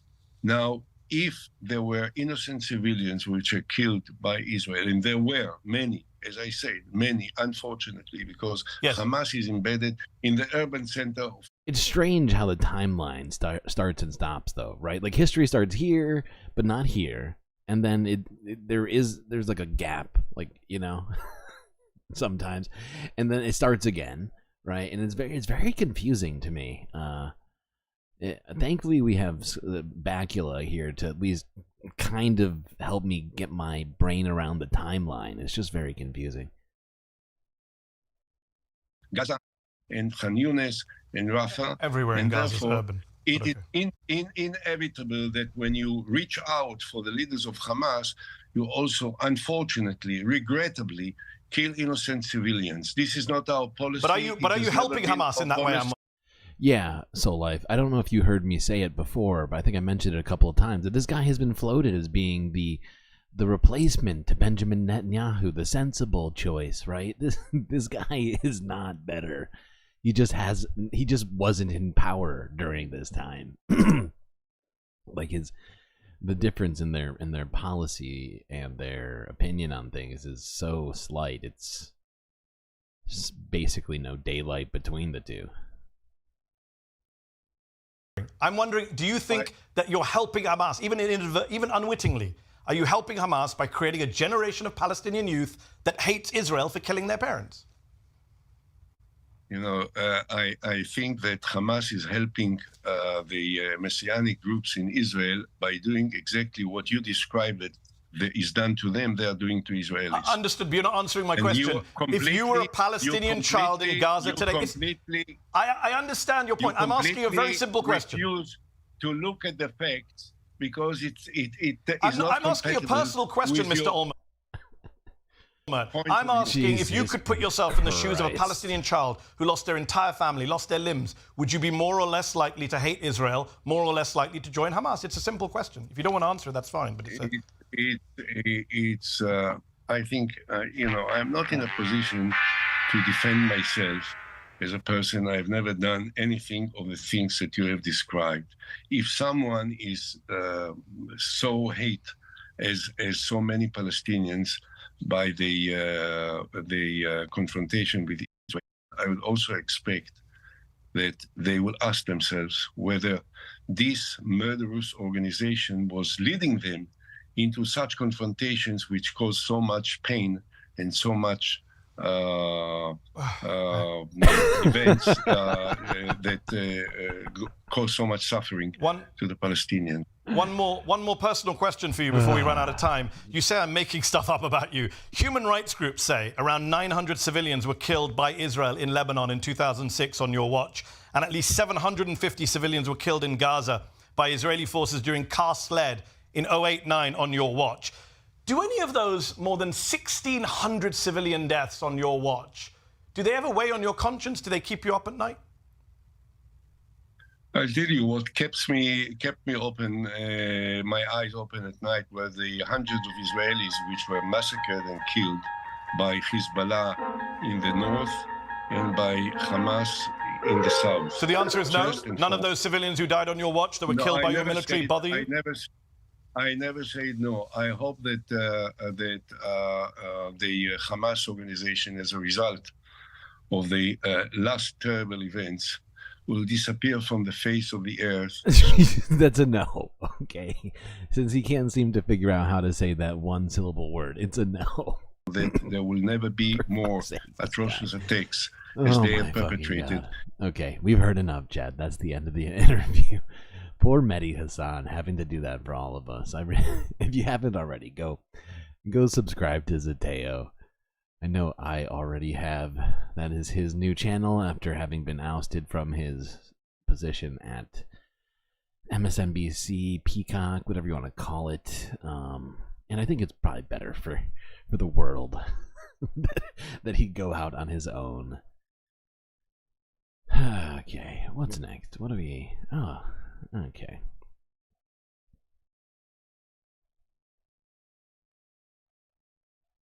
Now, we're going to do double fun today. One is actually an unexpected bit of fun. The second one I had planned. But someone made a suggestion, and I'm feeling saucy today. I'm gonna take this suggestion. We're gonna watch this. I don't even know what it is, so hopefully it's good. This is from somebody by the name of Wrathbone from 2 years ago. The title of this video is "Capitalism is Going to Kill Us." Or actually, I've that's not what it says. It says "Capitalism is gonna kill us all." Official video, which makes me think it's a music video.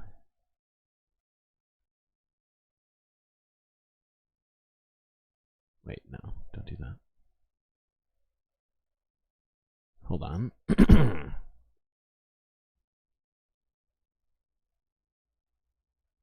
There we go.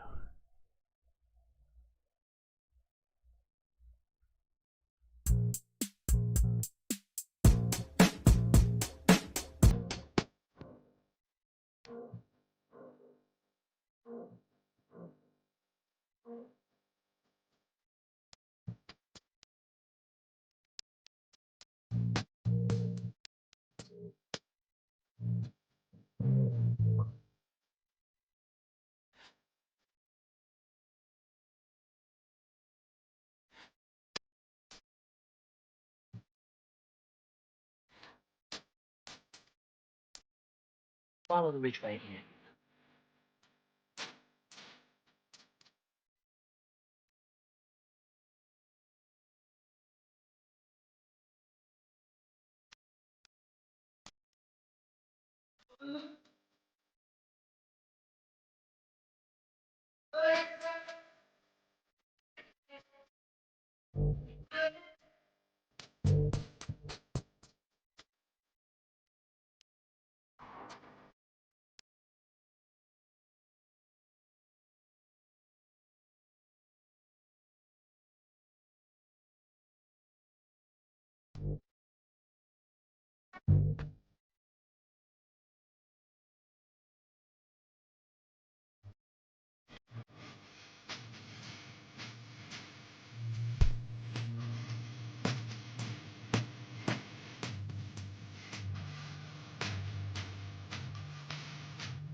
He actually died last year.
Yeah, that's right. Charlie Munger did die. Yeah, he died. Just looked it up. He died in November of last year. Can't say it makes me very sad.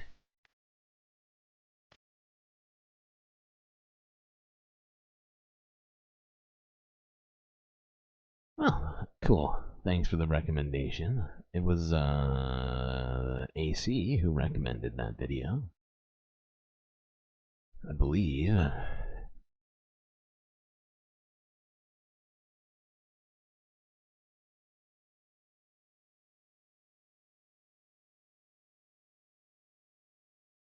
Okay, now our last video.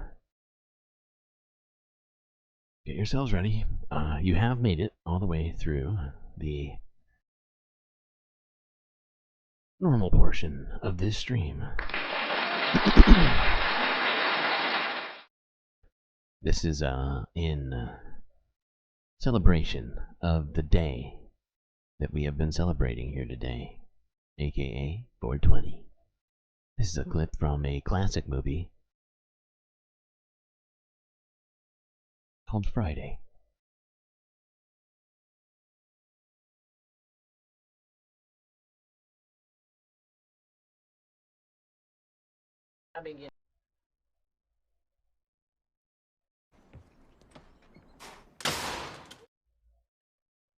Alright, chat.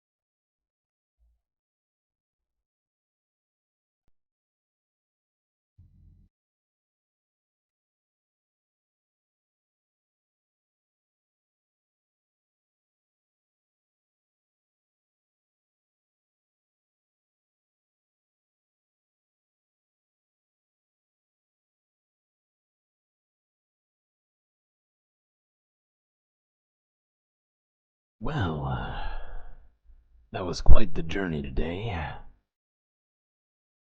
Hope you all enjoyed yourselves. Sure, there'll be plenty more for us to look at.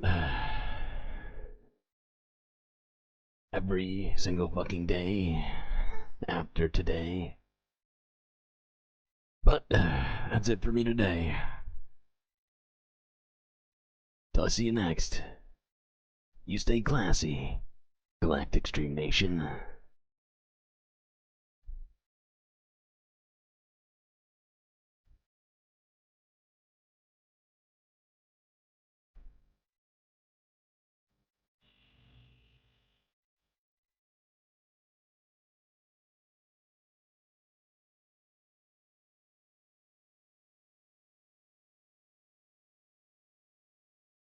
Can't forget these folks.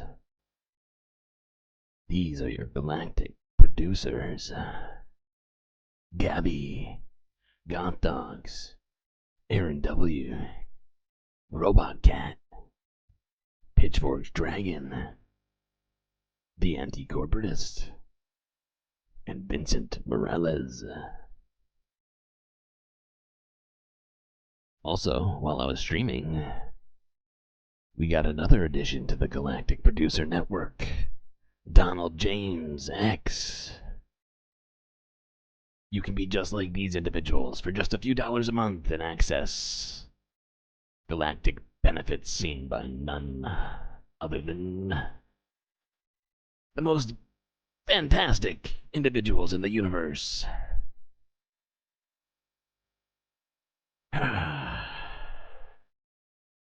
Without these fantastic people, the Galactic News Network would cease to exist.